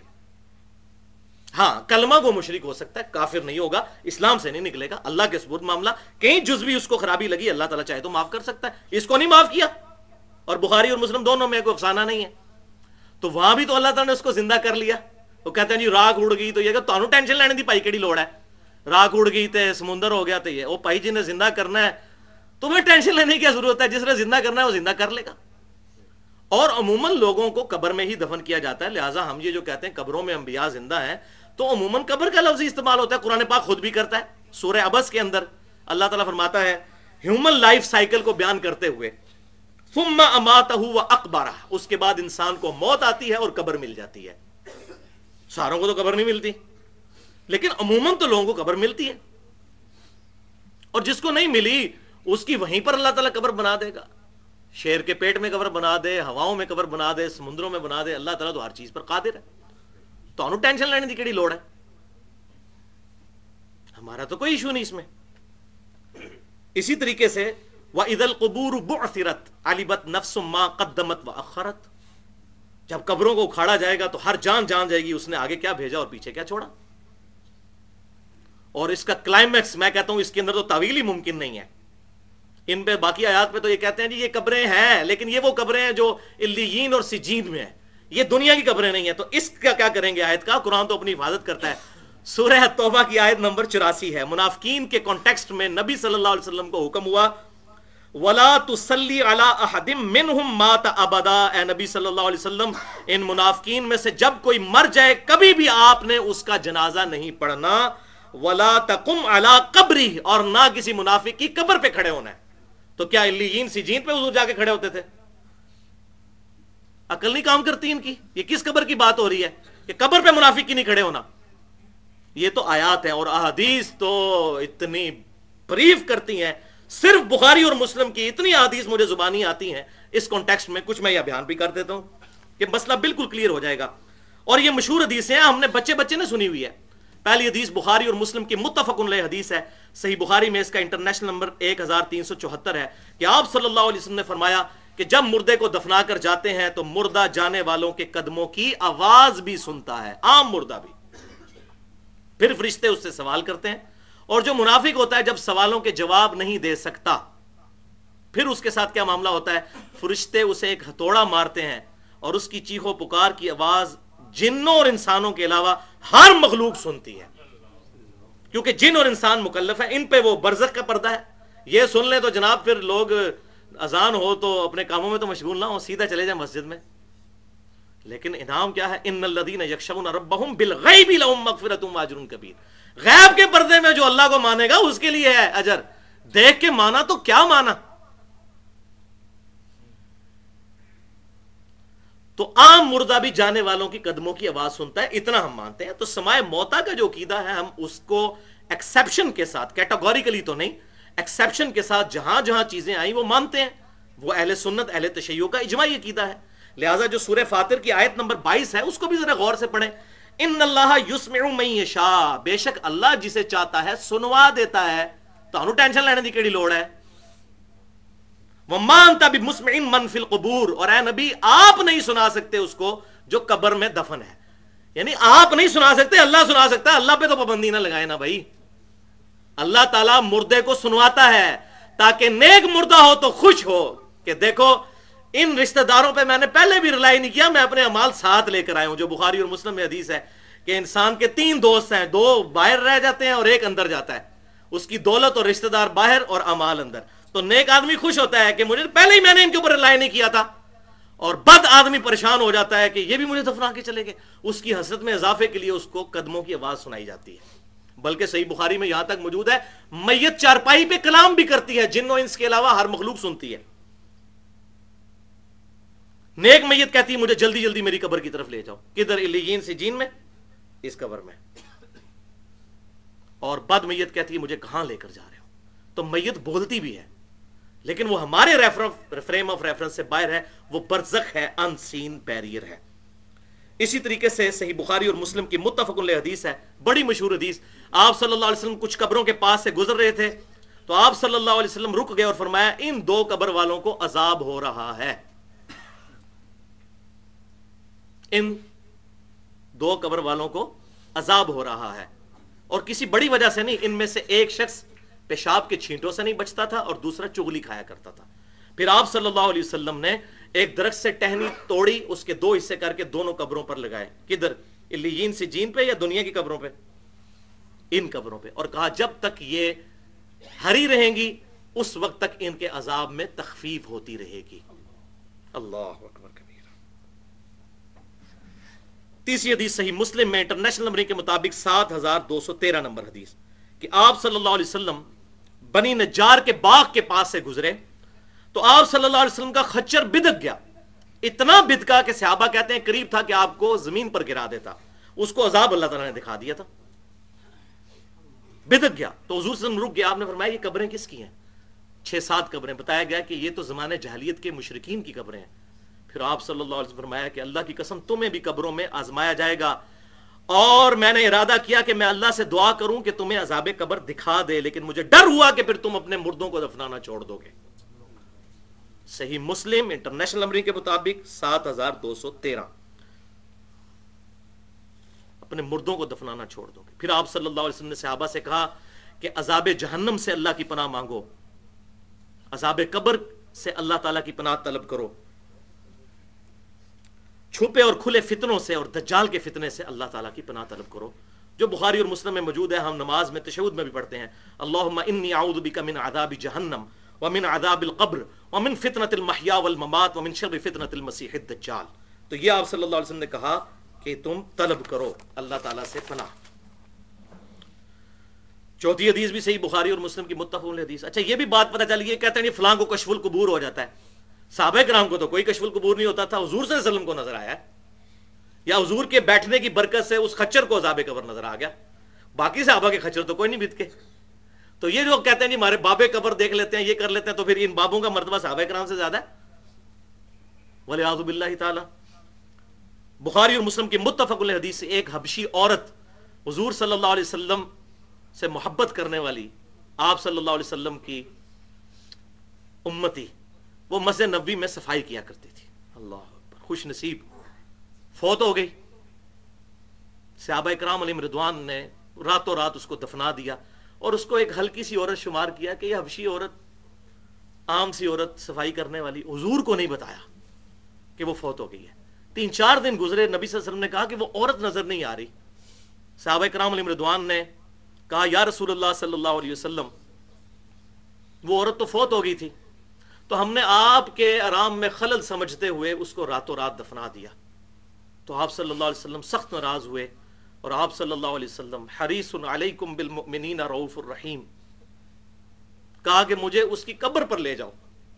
آپ صلی اللہ علیہ وسلم اس خوش نصیب عورت کی قبر پر گئے اور قبر پہ جا کے اس کا جنازہ پڑھا. اللہ اکبر.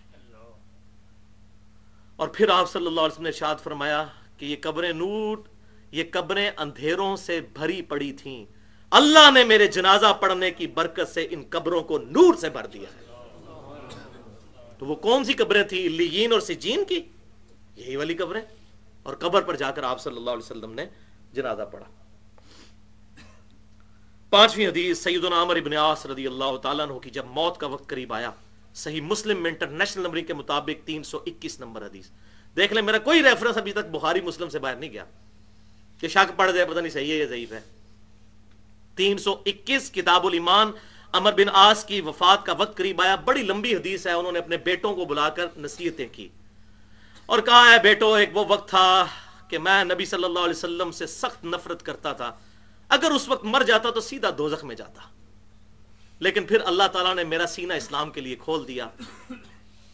اللہ تعالیٰ نے مجھے اسلام کی دولت سے مشرف فرمایا.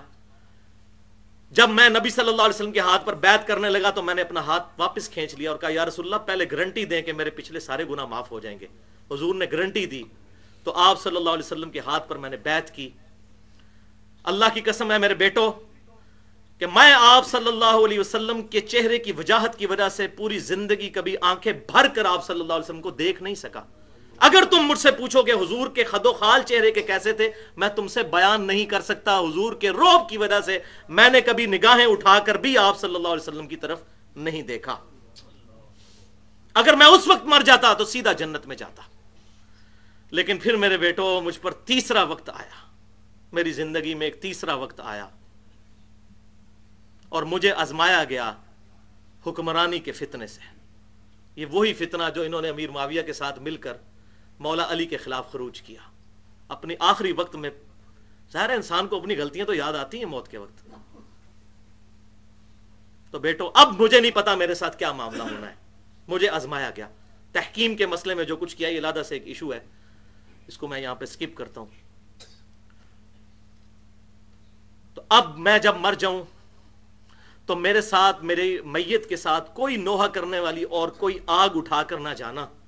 جب میں مر جاؤں تو میری قبر میں دفنانے کے بعد میری قبر پر اتنی دیر تک بیٹھے رہنا جتنی دیر تک ایک اونٹ کو نہر کر کے اس کا گوشت تقسیم کیا جاتا ہے، تاکہ میں اپنی قبر سے مانوس ہو جاؤں. کس قبر سے؟ علیین یا سجین، یا اس قبر پہ بیٹھنا، اس قبر پہ.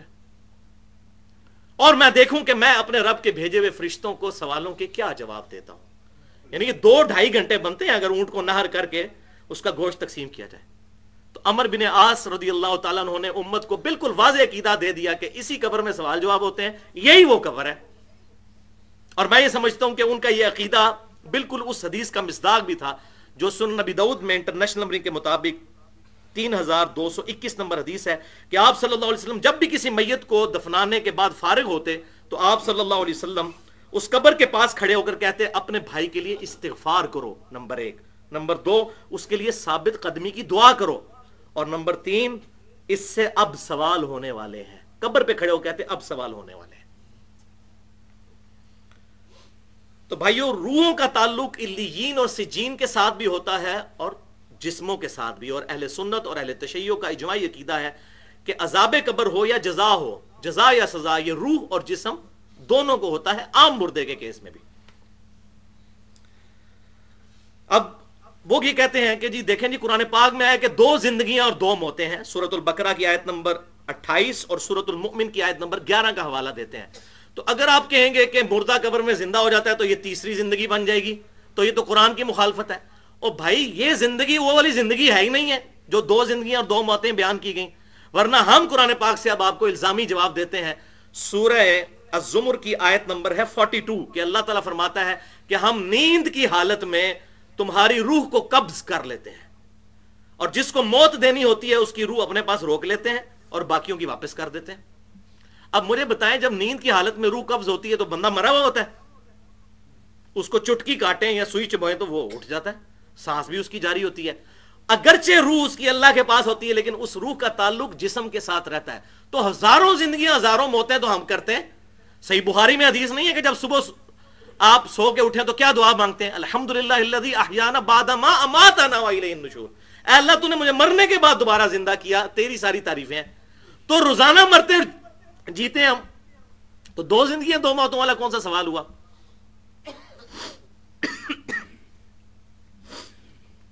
اب آ جائیے اس ٹاپک کی طرف۔ 8 صحیح الاسناد احادیث کی روشنی میں کنکلوڈنگ ٹاپک ہے، آپ صلی اللہ علیہ وسلم کی قبر مبارک میں جسمانی پلس روحانی زندگی، اور اس کا موڈ ہے برزخی، دنیاوی نہیں ہے۔ اس کو انشاءاللہ تعالی میں بریف کروں گا۔ جنت کے 8 دروازوں کی نسبت سے 8 حدیث ایک دفعہ دروشی پڑھ لیجیے۔ اللہم صلی علی محمد وعلی آل محمد کما صلیت علی ابراہیم وعلی آل ابراہیم انک حمید مجید۔ اللہم بارک علی محمد وعلی آل محمد کما بارکت علی ابراہیم وعلی آل ابراہیم انک حمید مجید۔ علمی point number 4، second last point. آپ صلی اللہ علیہ وسلم کی قبر مبارک میں زندگی جسمانی بھی ہے اور روحانی بھی، لیکن موڈ اور کیفیت کے اعتبار سے برزخی ہے، دنیاوی نہیں ہے۔ اس کی ڈیٹیل میں جانے سے پہلے 2 ٹرمز کو سمجھ لیجئے، 2 اصطلاحات، ظرف زمان اور ظرف مکان، یعنی ٹائم اینڈ سپیس، انگلش میں اس کو کہتے ہیں۔ مثلا میں کہتا ہوں کہ میں نے کل رات مسجد میں گزاری، تو اس جملے میں کل رات یہ ہے ظرف زمان، یعنی وہ ٹائم جو میں نے گزارا، اور مسجد ہے ظرف مکان یعنی سپیس، ٹائم اینڈ سپیس۔ بالکل اس طریقے سے ہم جب یہ کہتے ہیں کہ نبی صلی اللہ علیہ وسلم اپنی قبر مبارک میں جسمانی پلس روحانی زندگی کے ساتھ، برزخی حیات کے ساتھ زندہ ہیں، تو اس میں قبر مبارک جو ہے یہ سپیس ہے اور برزخی زندگی ٹائم ہے، ظرف زمان ہے۔ تو قبر مبارک میں زندہ ہے اور اس روح مبارک کا تعلق جنت الفردوس میں بھی ہے اور قبر مبارک میں بھی ہے، بلکہ وہ تو قبر مبارک خود جنت کا ٹکڑا ہے، پیرلل میں یہ تعلق موجود ہے۔ پہلی حدیث وہی جو میں بیان کر چکا پہلے، بخاری اور مسلم کی متفق علیہ حدیث، اور امام بخاری نے اس حدیث پہ 1196 نمبر حدیث پہ باب باندھا ہے، قبر رسول سے لے کر ممبر رسول تک کے حصے کی فضیلت، کہ آپ صلی اللہ علیہ وسلم نے فرمایا میرے گھر سے لے کر میرے ممبر تک جنت کے ٹکڑوں میں سے ایک ٹکڑا ہے، ریاض الجنہ، اور اسی میں آپ صلی اللہ علیہ وسلم کو دفنایا گیا۔ دوسری حدیث سنن نبی داؤد میں انٹرنیشنل نمبر کے مطابق 1047، سنن نسائی میں 1375 اور سنن ابن ماجہ میں 1636، اور یہ وہ حدیث ہے کہ جس کو میں کچھ عرصہ تک پہلے تک ضعیف سمجھتا تھا، حالانکہ پوری امت کا اتفاق تھا، لیکن اس میں ایک سکم تھا، وہ الحمدللہ دور ہو گیا ہے۔ اب وہ ٹیکنیکل بات ہے، یہاں پر میں آپ لوگوں کو سمجھا نہیں سکتا۔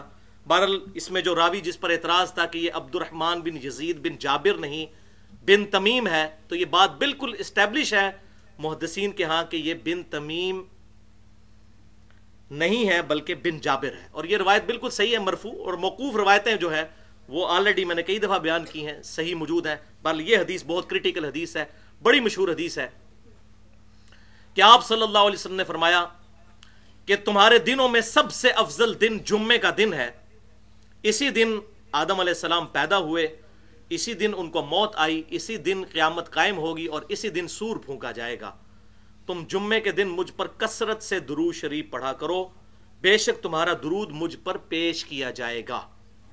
ایک صحابی نے بڑی جرت کر کے عرض کی، اے اللہ کے رسول صلی اللہ علیہ وسلم، جب آپ فوت ہو جائیں گے اور آپ کی ہڈیاں بوسیدہ ہو جائیں گی قبر میں، کیا اس وقت بھی آپ پر درود شریف پیش ہوگا؟ اب یہ سوال تو بڑی جرت والا تھا، لیکن اس سے عقیدہ کلیئر ہو گیا۔ تو آپ صلی اللہ علیہ وسلم نے فرمایا کہ بے شک اللہ تعالیٰ نے حرام کر دیا ہے مٹی کے لیے کہ وہ انبیاء کی جسموں کو کھائے۔ آپ نے یہ نہیں کہا کہ نہیں وہ جسم ختم بھی ہو گیا تو کیا جنت میں مجھ پہ درود پیش ہو جائے گا، آپ نے بالکل کلیئر کٹ، اسی قبر مبارک میں درود شریف پیش ہوتا ہے آپ صلی اللہ علیہ وسلم پر، ورنہ تو یہ بات بتانے کی ضرورت ہی کوئی نہیں تھی، کہتے جی اس قبر کے ساتھ تو تعلق ہی کوئی نہیں ہے، جنت میں ہوں گا مجھے پہنچ جائے گا درود، تو بالکل کلیئر ہو گیا جمعے کے دن درود شریف کے حوالے سے۔ لہذا اس حوالے سے یہ عقیدہ بالکل کلیئر ہوا کہ آپ صلی اللہ علیہ وسلم کی قبر مبارک میں آپ صلی اللہ علیہ وسلم پر درود شریف پیش کیا جاتا ہے۔ اب باقی لوگ جو وہ کہتے ہیں کہ نامہ اعمال پیش ہوتے ہیں اور مسند البزار کی وہ حدیث پیش کرتے ہیں انٹرنیشنل نمبرنگ کے مطابق 1925 کہ آپ صلی اللہ علیہ وسلم نے فرمایا میری زندگی بھی تمہارے لیے رحمت ہے، میری موت بھی تمہارے لیے رحمت ہے، جب میں فوت ہو جاؤں گا تم میں سے نیک لوگوں کے اعمال جب مجھے ملیں گے میں اللہ کا شکر ادا کروں گا قبر میں، اور برے لوگوں کے جب اعمال پیش کیے جائیں گے تو میں ان کے لیے استغفار کروں گا۔ تو بھائیو اصول محدثین پر یہ حدیث پکی ضعیف ہے، اس میں سفیان ثوری مدلس ہیں اور ان سے روایت کر رہے ہیں اور سما کی تصریح نہیں ہے، اور ایک دوسرے راوی عبد المجید بن عبد الحمید وہ بھی مدلس ہیں اور ان سے روایت کر رہے ہیں اور سما کی تصریح کوئی نہیں موجود، اور صحیح مسلم کے مقدمے میں یہ پیٹ رول محدثین کا موجود ہے کہ مدلس کی ان والی روایت سما کی تصریح کے بغیر ضعیف تصور کی جاتی ہے، لہذا وہ روایت بالکل ضعیف ہے۔ ہاں صحیح مسلم میں حدیث ہے کہ ہر سوموار اور ہر جمعرات کو اللہ کے حضور نامہ اعمال پیش کیے جاتے ہیں، یہ حدیث ہے، یہ بالکل صحیح حدیث ہے۔ تیسری حدیث مصنف ابن ابی شیبہ میں انٹرنیشنل نمبرنگ کے مطابق 33,819 اور دلائل النبوہ امام بہیقی کی 345 نمبر یہ حدیث ہے۔ یہ وہ حدیث ہے موقوف جو میں کہہ رہا ہوں کہ جس پہ سب کا اتفاق ہے، جو لوگ وہ پچھلی والی حدیث کو ضعیف بھی کہتے ہیں نا، اس کو بھی وہ صحیح مانتے ہیں، اس پہ سب کا اتفاق ہے، شیخ البانی کا بھی، شیخ زبیر علی زئی صاحب کا بھی، باقیوں کا بھی، یہ بڑی زبردست حدیث ہے۔ ابو العالیہ تابعی کا بیان ہے اور انس ابن مالک کا بیان ہے، ریفرنس میں پہلے دے چکا، کہ جب تستر شہر فتح ہوا ایران کا سیدنا عمر کے دور میں، تو وہاں کا جو خزانہ تھا اس میں سے ایک بہت بڑے تابوت میں ایک لاش ملی جو باہر رکھی ہوئی تھی، اور صحابہ کہتے ہیں وہ لاش اتنی بڑی تھی کہ اس کا جو ناک تھا نا اس بندے کا وہ 1 ہاتھ کے برابر تھا، 1.5 فٹ ناک تھا اتنا، تو وہ خود کتنا بڑا بندہ ہوگا، اور اس کے سرانے ایک کتاب بھی رکھی ہوئی تھی، لیکن وہ کتاب عبرانی زبان میں تھی، تو ہم نے وہ کتاب سیدنا عمر فاروق رضی اللہ تعالیٰ عنہ جو اس وقت خلیفۃ المسلمین تھے ان کو ارسال کر دی مدینہ شریف میں۔ تو سیدنا عمر نے کعب بن احبار تابعی کو بلایا جو یہودی عالم تھے، حضور کی زندگی میں زندہ تھے لیکن ایمان نہیں لائے، اس لیے تابعی ہیں، بعد میں مسلمان ہوئے، بہت بڑے عالم یہودی، ان کو عبرانی زبان آتی تھی، انہوں نے اس کتاب کا عربی میں ترجمہ کیا۔ تو تبا تابعی پوچھتا ہے اے ابو العالیہ کیا آپ نے وہ کتاب پڑھی تھی؟ انہوں نے کہا ہاں میں نے خود پڑھی تھی۔ تو اس نے کہا اس کتاب میں کیا ہے؟ تو ان کا اس کتاب میں صحابہ کرام کا ذکر موجود ہے، ان کی زندگیوں کا، ان کے رہن سہن کا، ان کی تعریفیں، وہی جو قرآن پاک میں آیا محمد الرسول اللہ والذین معہ اشداء علی الکفار، اور آگے چلتا ہے کہ ان کی مثالیں ہم نے تورات اور انجیل میں بھی بیان کی ہیں، تو وہ ساری چیزیں اس میں موجود تھیں۔ تو اس نے پھر پوچھا کہ وہ کس کی لاش تھی؟ تو ان کا یہ دانیال علیہ السلام کی لاش تھی جو 300 سال پہلے قبر سے نکالی گئی تھی۔ ویسے تو ان کا زمانہ بہت پہلے کا تھا، آج بھی جو نیو اولڈ ٹیسٹمنٹ ہے اس کے اندر دانیال علیہ السلام کا صحیفہ موجود ہے۔ اچھا انہوں نے پوچھا لوگوں کا عقیدہ کیا ہے اس کے بارے میں؟ وہ کہتے ہیں کہ جی ان کے بارے میں عقیدہ یہ ہے کہ جب بارش نہیں ہوتی تو ان کی لاش کو باہر لوگ نکالتے ہیں اور اس کے وسیلے سے اللہ کے حضور دعا کرتے ہیں، ان کا یہ عقیدہ ہے کہ یہ بارش ہو جاتی ہے اس سے۔ تو سیدنا عمر فاروق رضی اللہ تعالیٰ عنہ نے پھر ابو موسیٰ اشعری اور انس بن مالک کو خط لکھا کہ رات کے وقت 13 قبریں کھودو اور ان میں سے کسی ایک قبر میں ان کو دفنا دو تاکہ نبی کی لاش کی لوگ بے حرمتی نہ کریں. یہ اس طریقے سے جو یہ کرتے ہیں بار بار نکالتے ہیں اور اندر کرتے ہیں. اور گمنام قبر بناؤ, 13 قبریں بناؤ, پتہ نہ چلے کہ کس قبر میں دفنایا ہے. اور وہاں سیدنا عمر نے ایک جملہ لکھا اس خط میں کہ بے شک یہ اللہ کے نبی ہے اور اللہ تعالیٰ نے حرام کر دیا ہے کہ اللہ کے نبی کے جسم کو نہ مٹی کھاتی ہے, نہ آگ کھاتی ہے, نہ کوئی درندہ کھا سکتا ہے. بلکہ یہ تو قرآن میں موجود ہے نا. حضرت سلیمان علیہ السلام کتنی دیر تک وہ لاٹھی کے سہارے کھڑے رہے,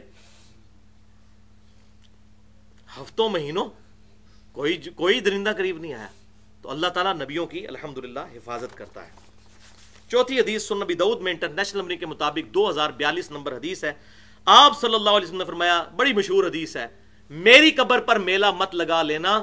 تم دنیا کے کسی بھی حصے میں درود پڑھو گے, تمہارا درود مجھ تک پہنچ جائے گا.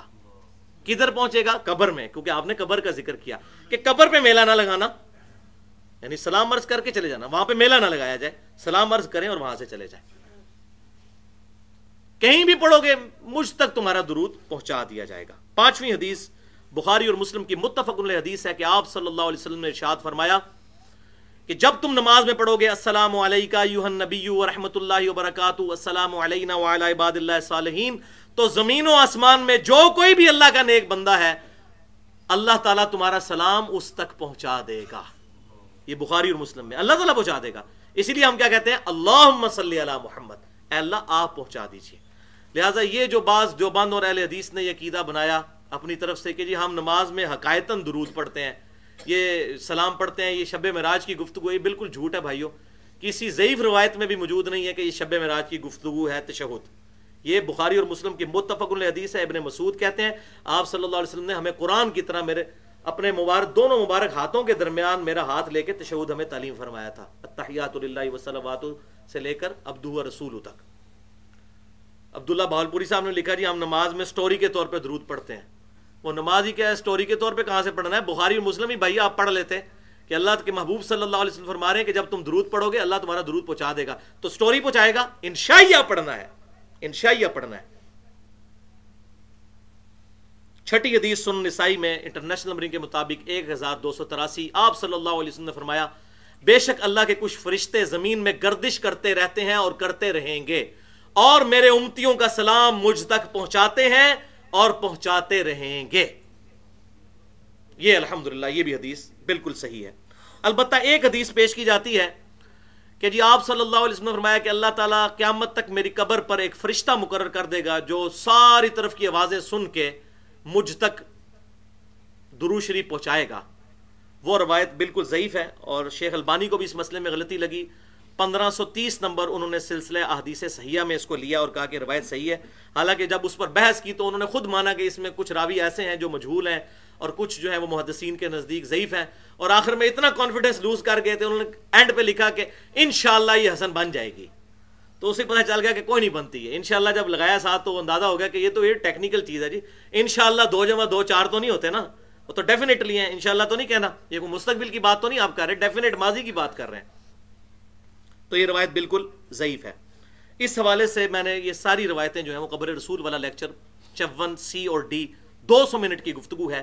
قبر رسول صلی اللہ علیہ وسلم کی حاضری سے متعلق فرقہ وارانہ نظریات کا تحقیقی جائزہ اس میں بیان کی ہیں.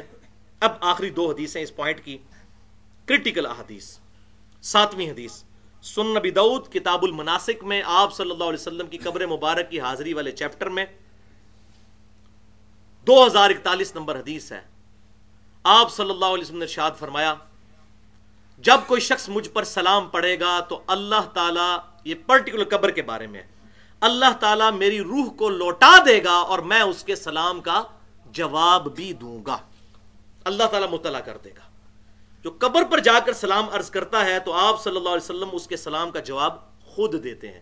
اور یہاں جو ہے کہ روح لوٹا دے گا, یہ روح کا لوٹنا برزخی ہے اور تمام محدثین کا اتفاق ہے یہاں روح لوٹنے سے مراد ہے اللہ تعالیٰ کا متوجہ کرنا آپ صلی اللہ علیہ وسلم کو اس شخص کی طرف جو قبر مبارک پر آیا ہے. ورنہ تو روح تو پہلے ہی برزخی تعلق موجود ہے, یہ لوٹنا برزخی تعلق, یہ برزخی لوٹنا ہے, دنیاوی لوٹنا نہیں ہے. اور یہی وجہ ہے کہ صحابہ کرام علیہم رضوان شوق کے ساتھ آپ صلی اللہ علیہ وسلم کی قبر مبارک پہ سلام عرض کرتے تھے. میں نے پہلے بھی بیان کیا، الموطا امام مالک میں، سنن الکبریٰ البہیقی کے اندر، فضل الصلاۃ علی النبی میں، المصنف ابن ابی شیبہ میں، انٹرنیشنل نمبر کے مطابق 11793 نمبر اثر ہے. ابن عمر رضی اللہ تعالیٰ عنہ جب بھی سفر پر جاتے قبر رسول پر پہلے حاضری دیتے، 2 نفل پڑھتے مسجد نبوی میں، پھر قبر رسول پر حاضری دے کر السلام علیکہ یا رسول اللہ، السلام علیکہ یا ابا بکر، اور پھر السلام علیکہ یا ابتا، یہ سلام پڑھا کرتے تھے. یہ ان کی سنت ہے، اور الحمدللہ پوری امت کا اجماع ہے، اہل سنت اور اہل تشیع کا، کہ قبر رسول پر حاضری کا یہی طریقہ ہے کہ قبر مبارک کے سامنے جا کر روضہ شریف کے سامنے السلام علیکہ یا رسول اللہ پڑھا جائے. یہ بعض لوگ کہتے ہیں نہیں قبر پہ جا کے پڑھنا ہے، روضہ شریف پہ نہیں پڑھنا. ہو بھائی، آپ کی عقل کام نہیں کرتی کہ قبرستان میں جب آپ جاتے ہیں، قبرستان کی دیوار پہ کھڑے ہو کر السلام علیکم السلام علیکہ اہل الدیار من المومنین پڑھتے ہیں، تو قبرستان تو 5-5 کلومیٹر دور ہوتے ہیں لمبے، تو کیا ہے کہ وہ جو سامنے قبر ہے صرف اس تک سلام پہنچ رہا ہے اور آخری قبر تک نہیں پہنچ رہا. تو روضہ شریف کے پیچھے آپ صلی اللہ علیہ وسلم کی قبر مبارک ہے، تو روضہ شریف جالیوں کے سامنے بھی جو بندہ سلام پڑھتا ہے وہ یہی ہے. اور اسی وجہ سے سعودی عرب کا جو چینل ہے مسجد نبوی والا، وہ جب اذان کا وقت آتا ہے تو اس سے پہلے روضہ شریف کے سامنے لائیو کیمرہ لاتے ہیں، لائیو، اور وہ جو کمنٹیٹر ہے وہ پڑھتا ہے السلام علیکہ یا رسول اللہ، کیونکہ لائیو پڑھ رہا ہوتا ہے نا وہ. سعودی عرب کے چینل پہ آپ تو لائیو دیکھ لیں آپ، لہٰذا وہاں بھی کوئی اس معاملے میں اختلاف موجود نہیں ہے. اللہ تبارک و تعالیٰ نبی صلی اللہ علیہ وسلم کو مطلع کر دیتا ہے اور آپ صلی اللہ علیہ وسلم سلام کا جواب دیتے ہیں پرٹیکولر قبر رسول کے بارے میں. البتہ وہ جو حدیث ہے حیات الانبیاء فی قبورہم سے، جس کو دیوبند کے حیاتی جو مکتبہ فکر نے بڑا اس کو اٹھایا اور کہا کہ یہ حدیث بالکل صحیح ہے، سنن کبریٰ البہیقی میں موجود ہے اور حیات الانبیاء فی قبورہم میں بھی یہ حدیث موجود ہے. انٹرنیشنل نمبر کے مطابق 18 نمبر حدیث ہے کہ آپ صلی اللہ علیہ وسلم نے فرمایا جب کوئی شخص میری قبر پر سلام پڑھتا ہے تو میں خود سنتا ہوں، اور جب دور سے پڑھتا ہے تو مجھ تک پہنچا دیا جاتا ہے. امام بہیقی نے یہ حدیث لکھ کر خود ساتھ لکھا ہے کہ اس میں محمد بن مروان السدی یہ ایسا راوی ہے جس پہ نظر ہے، اور انہوں نے اپنی کتاب اسماء و صفات کے اندر لکھا یہ کذاب راوی ہے. تمام محدثین کا اس پر اتفاق ہے کہ یہ السدی جو ہے یہ جھوٹا راوی ہے، حدیثیں گھڑا کرتا تھا. خود امام بہیقی نے بھی لکھا ہے، لیکن یہ حدیث وہاں سے بیان کرتے ہیں، کہتے ہیں دیکھیں جی امام بہیقی نے لکھی ہے حیات الانبیاء فی قبورہم، اور ساتھ انہوں نے کیا لکھا ہے یہ حدیث صحیح نہیں ہے. انہوں نے تو ایمانداری کی کہ ساتھ لکھ دیا، لیکن یہ پکڑتے ہیں ادھر سے بیان کرتے ہیں. بھائیو یہ روایت بالکل ضعیف ہے، اور اس کا ایک اور ترک بھی پیش کیا جاتا ہے ابو شیخ کی کتاب سے، کتاب الثواب سے. کہتے ہیں جی اس کو چھوڑیں، اس میں مروان السدی نہیں ہے. لیکن دونوں روایتوں میں مسئلہ یہ ہے کہ دونوں میں آمش مدلس ہے اور ان سے روایت کر رہا ہے، اور مدلس کی ان والی روایت سما کی تصریح کے بغیر ضعیف تصور کی جاتی ہے. صحیح مسلم کے مقدمے میں محدثین کا یہ پیٹ رول موجود ہے. اب میں یہاں پہ دینے لگا ہوں علمی جواب، جس کو فلسفی کی لینگویج میں کہتے ہیں الزامی جواب، اور اس کا میں نے سائنٹیفک لینگویج میں نام رکھا ہے اینٹی وینم. یعنی کوبرا جب کاٹ جائے اس کے وینم کا علاج اینٹی وینم کوبرے کے زہر سے ہوتا ہے، اور پنجابی میں کہتا ہوں پھکی. تو یہ پھکی ہے اب ان لوگوں کے لیے جو اس اصول کو نہیں مانتے. ایک روایت میں پیش کرنے لگا ہوں جو مسند امام احمد میں موجود ہے، جو کہتے ہیں نا صحیح ضعیف کا کوئی فرق نہیں، کتاب میں تو آ گئی ہم مانیں گے.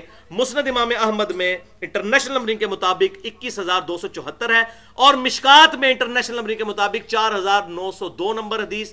مفاخرت اور عصبیت کے بیان میں آپ صلی اللہ علیہ وسلم نے ارشاد فرمایا جو شخص اپنے جاہلی نسب پر فخر کرے اس کو کہو کہ اپنے باپ کا عضو تناسل کاٹ کے اپنے منہ میں رکھ لے، اور یہ بات کنائے سے نہ کرو، ڈائریکٹ اس سے کرو کہ اپنے باپ کی شرم کا کاٹ کے اپنے منہ میں رکھ لے، تو اپنے جاہلی نسب پر فخر کرتا ہے. وَلِعَاذُ بِاللَّهِ تعالیٰ اتنی ولگر لینگویج آپ صلی اللہ علیہ وسلم استعمال کر سکتے ہیں؟ حدیث تو ہے نا جی مسند امام احمد میں، مشکات میں بھی ہے، لیکن اس میں حسن بصری مدلس ہیں اور ان سے روایت کر رہے ہیں، اور سما کی تصریح کوئی نہیں ہے، اور مدلس کی ان والی روایت سما کی تصریح کے بغیر ضعیف ہوتی ہے. اگر کسی نے اس کو روایت کو آمش کی تدلیس والی کو صحیح ماننا ہے 18 نمبر حیات الانبیاء فی قبورہم، تو اس کو بھی پھر صحیح مان کے اپنا ایمان کا بیڑا غرق کرے. جبکہ بخاری اور مسلم کی متفق علیہ حدیث ہے آپ صلی اللہ علیہ وسلم میں کنواری لڑکیوں سے زیادہ شرم و حیا تھی. آپ اس طرح کی بات کر سکتے تھے. اور اس سے بھی بڑھ کر قرآن پاک میں سورہ القلم میں اللہ تعالیٰ نے فرمایا وَإِنَّكَ لَعَلَىٰ خُلُقٍ عَظِيمٍ، اے نبی صلی اللہ علیہ وسلم آپ اخلاق کے بلند ترین درجے پر فائز ہیں. تو آپ اس قسم کی معاذ اللہ استغفر اللہ گفتگو کریں گے. اسی حوالے سے میں نے ایکسکلوسیو 1 گھنٹہ اور 25 منٹ کی گفتگو کی ہے مسئلہ نمبر 36 کے نام سے اہلسنتپاک.com پر، جس میں 5 ضعیف احادیث کی مثالیں میں نے پیش کی ہیں، اور صحیح مسلم کا پورا مقدمہ اس میں نے سمجھایا ہے کہ اگر ہم ان روایتوں کو صحیح مان لیں تو اپنے ایمان سے ہی ہاتھ دھو بیٹھیں، اگر ہم صحیح اور ضعیف کا فرق نہ کریں۔ اور اس لیکچر کا نام ہے مسئلہ نمبر 36، ضعیف الاسناد اور من گھڑت احادیث کے فتنے کا تحقیقی جائزہ۔ اب آخری حدیث، 8ویں حدیث، وہ صحیح مسلم کی انٹرنیشنل نمبر کے مطابق فضائل موسیٰ والے چیپٹر میں علیہ السلام 6156 اور 6157 کہ آپ صلی اللہ علیہ وسلم نے فرمایا کہ میں نے شب معراج موسیٰ علیہ السلام کو سرخ ٹیلے کے پاس اپنی قبر میں نماز پڑھتے ہوئے دیکھا، ہوا قائم یصلی فی قبری، وہ اپنی قبر میں کھڑے ہو کر نماز پڑھ رہے تھے، لیٹ کے نہیں، کسی کو وہم نہ پڑ جائے، لیکن وہ ہم آبزرو نہیں کر سکتے۔ اللہ تعالیٰ نے معجزانہ طور پر آپ صلی اللہ علیہ وسلم کو منظر دکھا دیا تاکہ امت تک عقیدہ پہنچ جائے کہ آپ صلی اللہ علیہ وسلم نے وہاں پر یہ منظر دیکھا۔ اور پھر اللہ تعالیٰ نے شب معراج آپ صلی اللہ علیہ وسلم کو انبیاء کا امام بھی بنایا۔ بیت المقدس میں صحیح مسلم میں انٹرنیشنل نمبر کے مطابق 430 نمبر حدیث ہے کہ وہاں انبیاء اکرام کو اللہ تعالیٰ نے جمع کیا، کیونکہ سورہ ال عمران کی آیت نمبر 81 میں یہ وعدہ تھا کہ اے نبیو جب میں تمہیں رسالت اور نبوت دوں اور پیغمبر آخر الزمان تشریف لے آئے تو تم سب نے ان پر ایمان لانا، ان کی مدد کرنی ہے۔ اس وعدے کی تکمیل ہوئی شب معراج، صحیح مسلم 430 نمبر حدیث کتاب الایمان میں آپ صلی اللہ علیہ وسلم کہتے ہیں کہ وہاں انبیاء کو جمع کیا گیا اور جبرائیل نے مجھے پکڑ کر آگے کیا اور کہا کہ آپ ان کی امامت فرمائیں۔ لہٰذا اسی حدیث کے تحت ہم آپ صلی اللہ علیہ وسلم کو امام الانبیاء بھی کہتے ہیں۔ تو ہم کہتے ہیں امام الانبیاء اور امام اعظم ان کو بناؤ کہ جو انبیاء کے امام ہیں۔ ما ضل صاحبکم وما غوا، تمہارے نبی نہ کبھی بہکے ہیں نہ کبھی بہرا چلے ہیں۔ الحمدللہ۔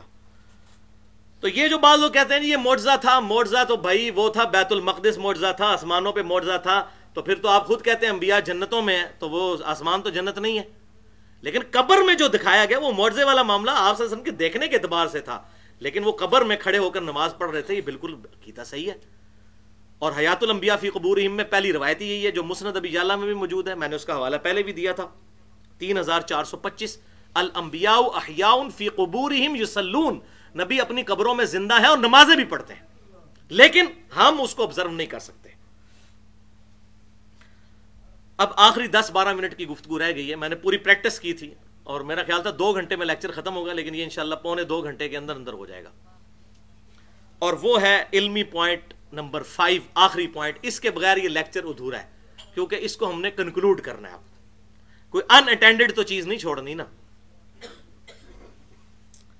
کہ بھائیو تمام انبیاء کرام علیہ السلام اپنی قبروں میں زندہ ہیں۔ نمبر 1 اخروی زندگی کے ساتھ، نمبر 2 برزخی زندگی کے ساتھ، نمبر 3 جنتی زندگی کے ساتھ، اور نمبر 4 جسمانی پلس روحانی زندگی کے ساتھ،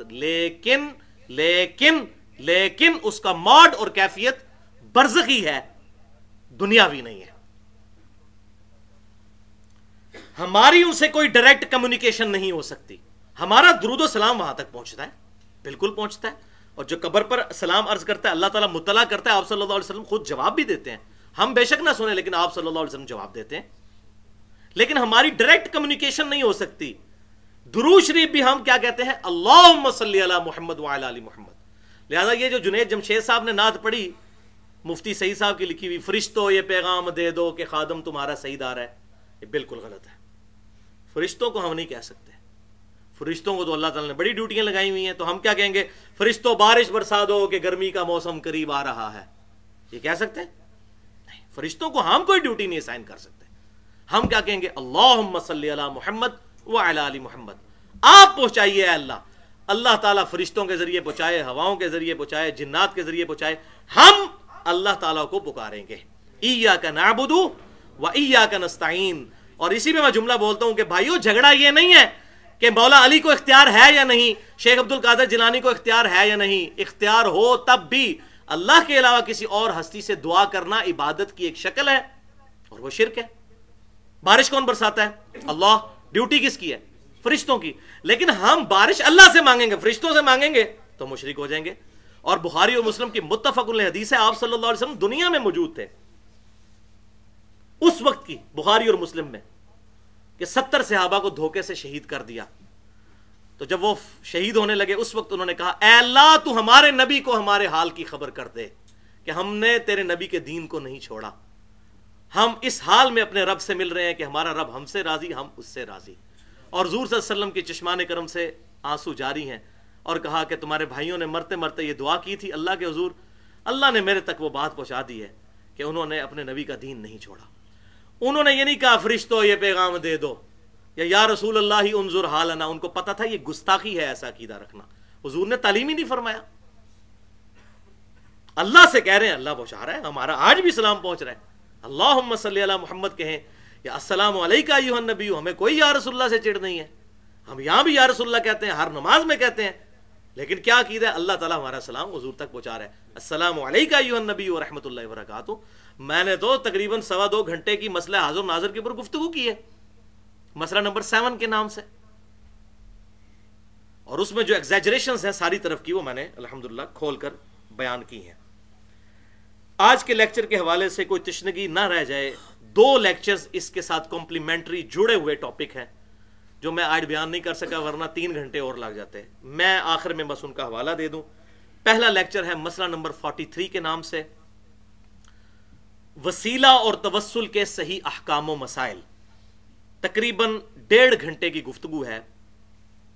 اور دوسرا لیکچر ہے مسئلہ نمبر 54C اور D کے نام سے، یہ توسل والا لیکچر 88 منٹ کا، اور یہ دوسرے والا لیکچر مسئلہ 54C اور D، قبر رسول صلی اللہ علیہ وسلم کی حاضری سے متعلق فرقہ وارانہ نظریات کا تحقیقی جائزہ، یہ 200 منٹ کی گفتگو ہے۔ ان دونوں لیکچرز میں میں نے 2 ایکسٹریمز کا رد کیا ہے۔ ایک ایکسٹریم پر ہے امام ابن تیمیہ المتوفی 728 ہجری اور ان کے چند جذباتی فالوور، سارے نہیں، وہ ایک ایکسٹریم پر چلے گئے اس عقیدے میں، توسل والے مسئلے میں بھی اور قبر رسول کی حاضری والے میں۔ اور دوسری ایکسٹریم پر ہیں صوفیہ، اور ان کے بھی لیڈر امام ابو الحسن علی السبکی المتوفی 756 ہجری، اور مزے کی بات ہے دونوں شیخ الاسلام ہیں، جس طرح ڈاکٹر تعلق قادری صاحب بھی شیخ الاسلام ہے نا، تو یہ دونوں شیخ الاسلام ہیں، ایک ہی زمانے میں ہیں، ایک صوفی ہیں اور دوسرے وہ امام ابن تیمیہ، اور دونوں کو شیخ الاسلام کا لقب دیا جاتا ہے، کیونکہ ہر بندے کا جس کو دل کرتا ہے وہ شیخ الاسلام کا لقب دے دیتا ہے۔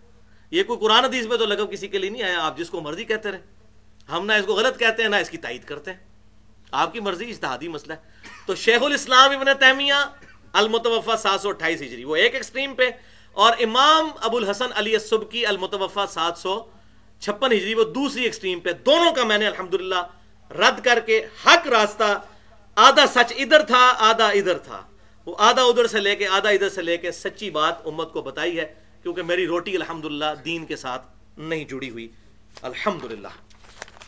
اور اپنی گفتگو کو کنکلوڈ کرتے ہوئے میں آخر میں وہ حدیث سناؤں گا جو میں تقریباً ہر لیکچر میں ہی سنا دیتا ہوں، اس کے بغیر یہ عقیدہ کلیئر نہیں ہوتا، اور اس حدیث نے امت کو بالکل صحیح عقیدہ ہر حوالے سے دے دیا۔ میں کہتا ہوں اس ایک حدیث سے مسئلہ حاضر و ناظر، مسئلہ علم غیب، مسئلہ حیات النبی، مسئلہ استانت، ہر مسئلہ اس حدیث میں ریزالو ہے، توسل وسیلے کا بھی۔ صحیح بخاری کتاب الاستسقاء انٹرنیشنل نمبرنگ کے مطابق 1010 نمبر حدیث ہے کہ سیدنا عمر فاروق رضی اللہ تعالیٰ عنہ کے مبارک زمانے میں جب قحط پڑ جاتا تو انس ابن مالک کہتے ہیں کہ سیدنا عمر فاروق رضی اللہ تعالیٰ عنہ ہمارے محبوب صلی اللہ علیہ وسلم کے چچا عباس ابن عبد المطلب کے وسیلے سے اللہ کے حضور دعا کرتے اور کہتے، اے اللہ جب تک تیرے نبی ہم میں موجود تھے ہم ان کے ذریعے تیری طرف توسل اور وسیلہ اختیار کرتے تھے، یعنی ان کی دعا کی برکت سے تو ہم پہ بارش نازل فرما دیتا تھا، اب ہم تیرے نبی کے چچا کو لے کر آئے ہیں، حضور صلی اللہ علیہ وسلم کے چچا کو ساتھ لے کر جاتے تو ان سے دعا کرواتے، انس ابن مالک کہتے ہیں بارش نازل ہو جاتی۔ تو سیدنا عمر نے یہ عقیدہ دے دیا کہ اگرچہ آپ صلی اللہ علیہ وسلم قبر مبارک میں برزخی حیات کے ساتھ زندہ ہیں لیکن آپ ان سے کمیونیکیشن نہیں کر سکتے، اسی لیے کہا نا جب تک وہ ہم میں موجود تھے دنیا کے اندر، اب ہماری ڈائریکٹ کمیونیکیشن نہیں ان سے ہو سکتی، ورنہ حضور کا جو ان سے دعا کروانا تو سب سے افضل دعا ہے، کہہ سکتے تھے قبر مبارک پہ یا رسول اللہ امت کے لیے دعا کیجئے، لیکن امت کو عقیدہ سمجھا دیا کہ اب ڈائریکٹ کمیونیکیشن نہیں ہو سکتی، اللہ کے حضور ہوگی۔ تو یہ صحیح وسیلہ شخصی ہے کہ جو دنیا کی زندگی میں بندہ موجود ہے اس کو لائیں، اس کے ذریعے اللہ کے حضور متوجہ ہوں۔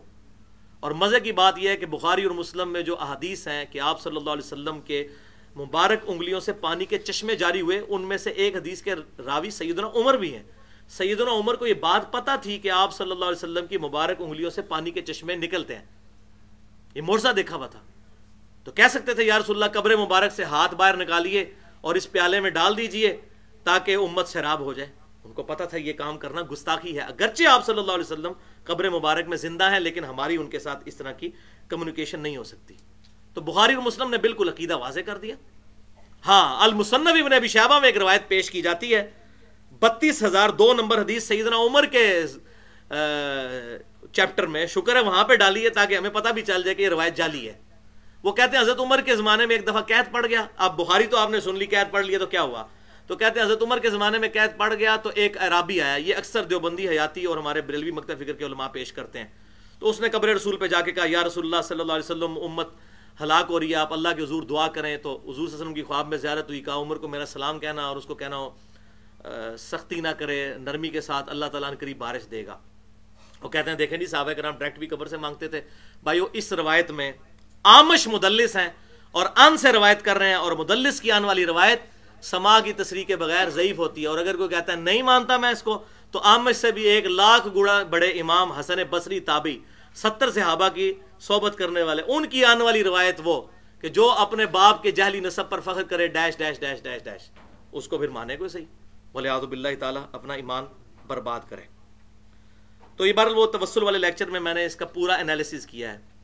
اسی طریقے سے ایک روایت واقعہ حرہ کے دنوں میں کہا جاتا ہے کہ جی سنن دارمی سے روایت 93 نمبر پیش کی جاتی ہے کہ سعید ابن مسیب جو ہیں وہ قبر رسول کے پاس قید ہو گئے تھے جب یزید کی ظالم فوج نے مدینہ شریف پہ حملہ کیا۔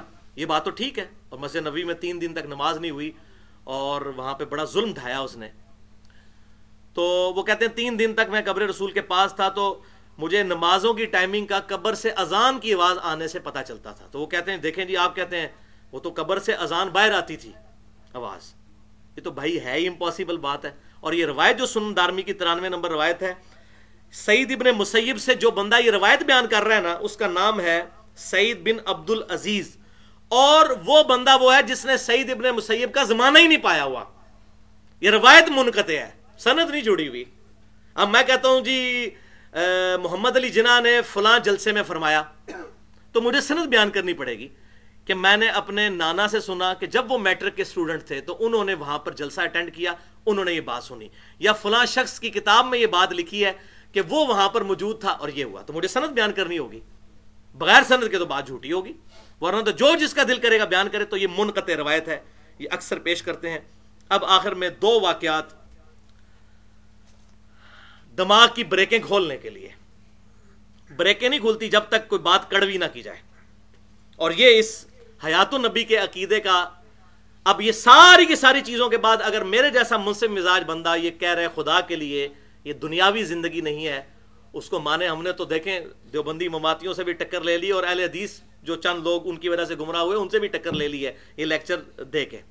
تو اب میں ایمانداری سے یہ بات کرنے لگا ہوں۔ یہ 2 واقعات انتہائی گستاخانہ واقعات۔ پہلا واقعہ دیوبندی عالم شیخ زکریا کاندلوی صاحب جو تبلیغی جماعت کے بڑے امیر میں سے تھے، انہوں نے فضائل اعمال بھی لکھی، فضائل درود بھی، فضائل حج بھی، فضائل صدقات بھی۔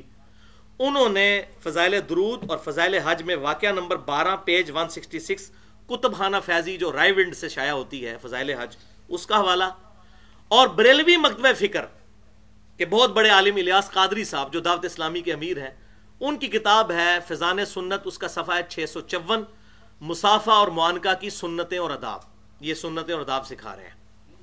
اور واقعہ کیا لکھتے ہیں، وہ کہتے ہیں جی 555 ہجری میں حضور صلی اللہ علیہ وسلم کی وفات کے 550 سال کے بعد ایک صوفی بزرگ شیخ احمد رفاعی صاحب قبر رسول پر حاضر ہوئے اور کہا یا رسول اللہ صلی اللہ علیہ وسلم، جب تک میں مصر میں تھا میری روح آ کر آستانے پہ حاضری دیتی تھی۔ اب یہ پتہ نہیں کون سی روح ہے کہ جو زندگی میں بھی نکلتی ہے اور پھر واپس چلی جاتی ہے۔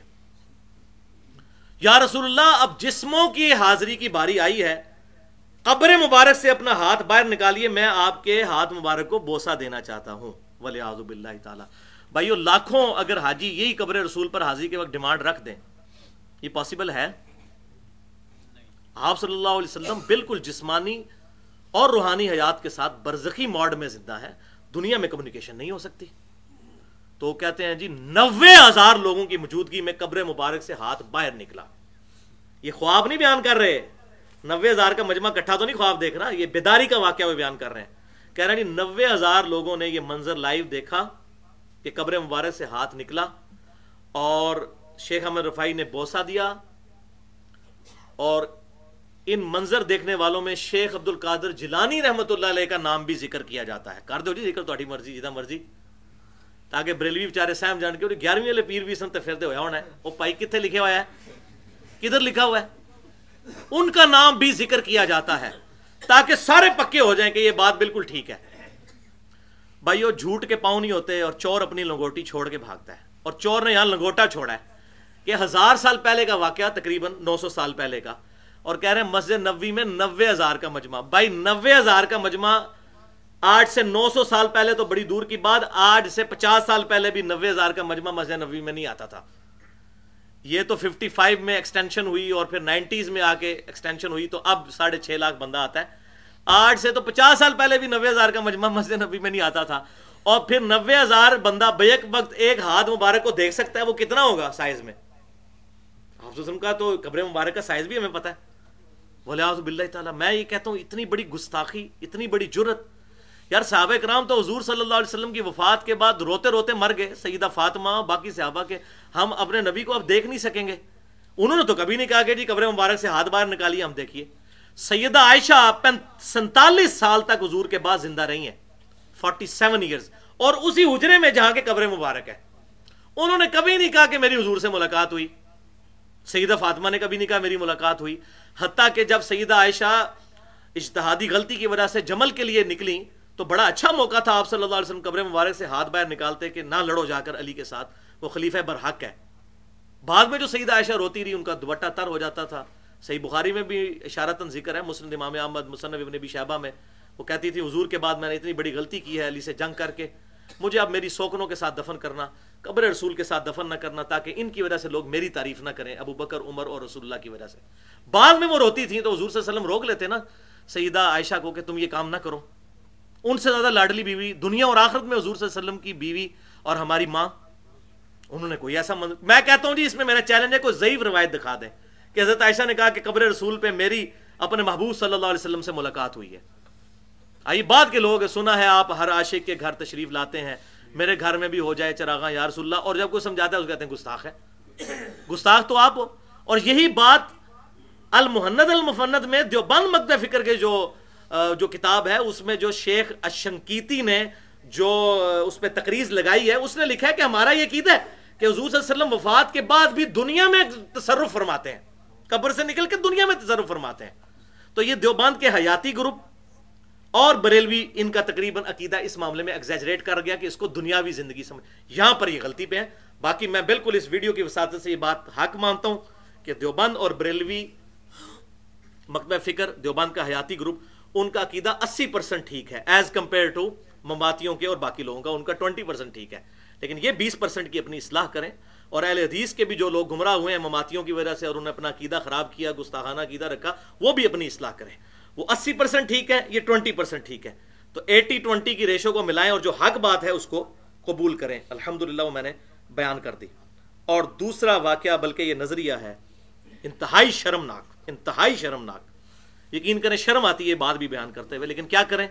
یہ بھی دیوبند اور بریلوی مکتب فکر کے مشترکہ بزرگ ہے محمد بن باقی زرکانی المتوفا 1124 ہجری, آج سے تقریباً آپ سمجھ لیں 300 سال پہلے. انہی کے حوالے شیخ ذکریہ صاحب بھی فضائل اعمال میں, فضائل صدقات, فضائل حج میں دیتے ہیں. انہی کے حوالے احمد بریلوی صاحب بھی دیتے ہیں. انہوں نے یہ بات لکھی اور ان سے احمد بریلوی صاحب نے اپنے ملفوظات میں نقل کی, اور ملفوظات ان کے بیٹے نے جمع کیے ہیں جو 1981 میں فوت ہوئے ہیں, جن کو مفتی اعظم انڈیا کہا جاتا تھا, مصطفیٰ رضا خان نوری, جن کی وہ نعت ہے بڑی مشہور, تو شمع رسالت ہے عالم تیرا پروانہ. انہوں نے اپنے باپ احمد بریلوی صاحب کے ملفوظات جمع کیے, اور یہ ملفوظات اعلیٰ حضرت.net جو بریلی کی اپنی ویب سائٹ ہے اس پہ بھی رکھے ہوئے ہیں, اور یہ ہمارے جیلم سے بھی بک کارنر والوں نے شائع کی ہے. ملفوظات جلد 3 صفحہ 249 پہ احمد بریلوی صاحب سے پوچھا گیا کہ آپ کہتے ہیں کہ شہید بھی زندہ ہے, اللہ کے ولی بھی زندہ ہیں, اور نبی بھی زندہ ہیں قبروں میں, تو ان کا فرق کیا ہے؟ انہوں نے کہا میں تو ہم دسنا نہ فرق, ساڑھے بزرگ دس گئے ہوئے نے. اور بزرگ یہ اچھا یہ دیوبندی بیان کر کے کہتے ہیں دیکھو یہ احمد بریلوی کیسی باتیں کرتا تھا، حالانکہ یہ احمد بریلوی صاحب کی اپنی بات نہیں ہے، یہ بات محمد بن باقی زرقانی کی ہے جو دیوبند کے بھی بڑے بزرگ ہیں، لیکن دو نمبری کرتے ہیں، ان کا نام نہیں لیتے، ان کو پتہ ہے یہ تو وہ اپنا پیٹ ننگا ہو جائے گا نا، تو ہم تو بھائی ادھر روٹی کھانے کے لیے تو نہیں بیٹھے دین سے، ہم تو حق بات کریں گے کہ یہ ان سے نقل کیا۔ احمد بریلوی اگر لکھ کر مجرم ہے تو بڑا مجرم تو وہ ہے جس نے یہ انجیکٹ کیا ہے عقیدہ بدعت پر مبنی۔ تو یہ وہ پھر کہتے ہیں، میں تمہیں سمجھانا وا، انبیاء اکرام علیہ السلام کی قبروں میں زندگی حقیقی حصی دنیاوی ہے۔ اب یہ دنیاوی لفظ کہاں سے؟ ہاں یہ کہہ دیتے حقیقی حصی برزخی ہے، جسمانی پلس روحانی برزخی ہے، بالکل ٹھیک ہے، ہم تو یہی کہتے ہیں دنیاوی ہے۔ اور اللہ کہہ رہا ہے وَلَٰكِن لَا تَشْعُرُونَ، تمہیں شعور ہی نہیں ہے۔ دنیاوی ہے تو دنیا کے پروٹوکول تو وہاں ہے نہیں ہے، سانس یہ تمام معاملات وہ میں پہلے بتا چکا۔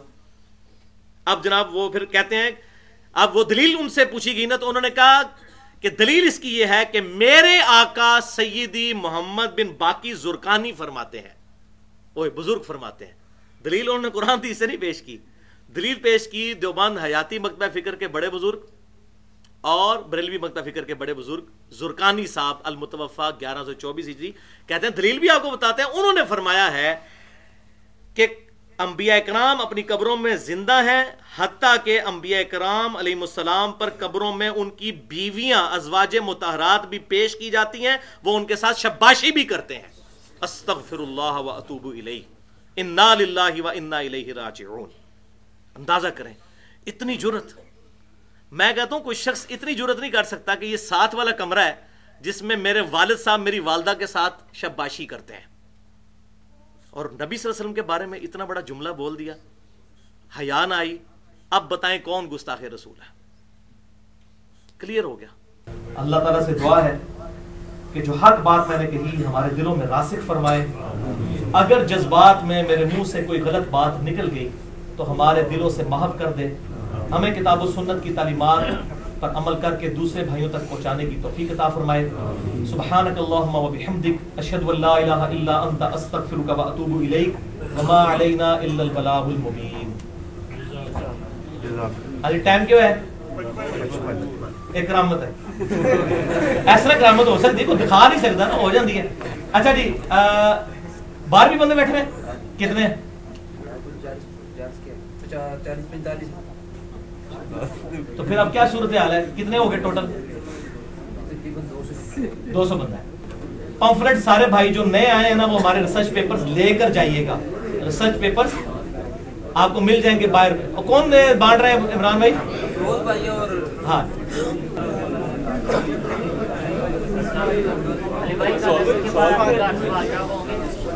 ہاں جی، تمہارے والے دن تو ہوتے ہیں، ابھی سوالات ہیں۔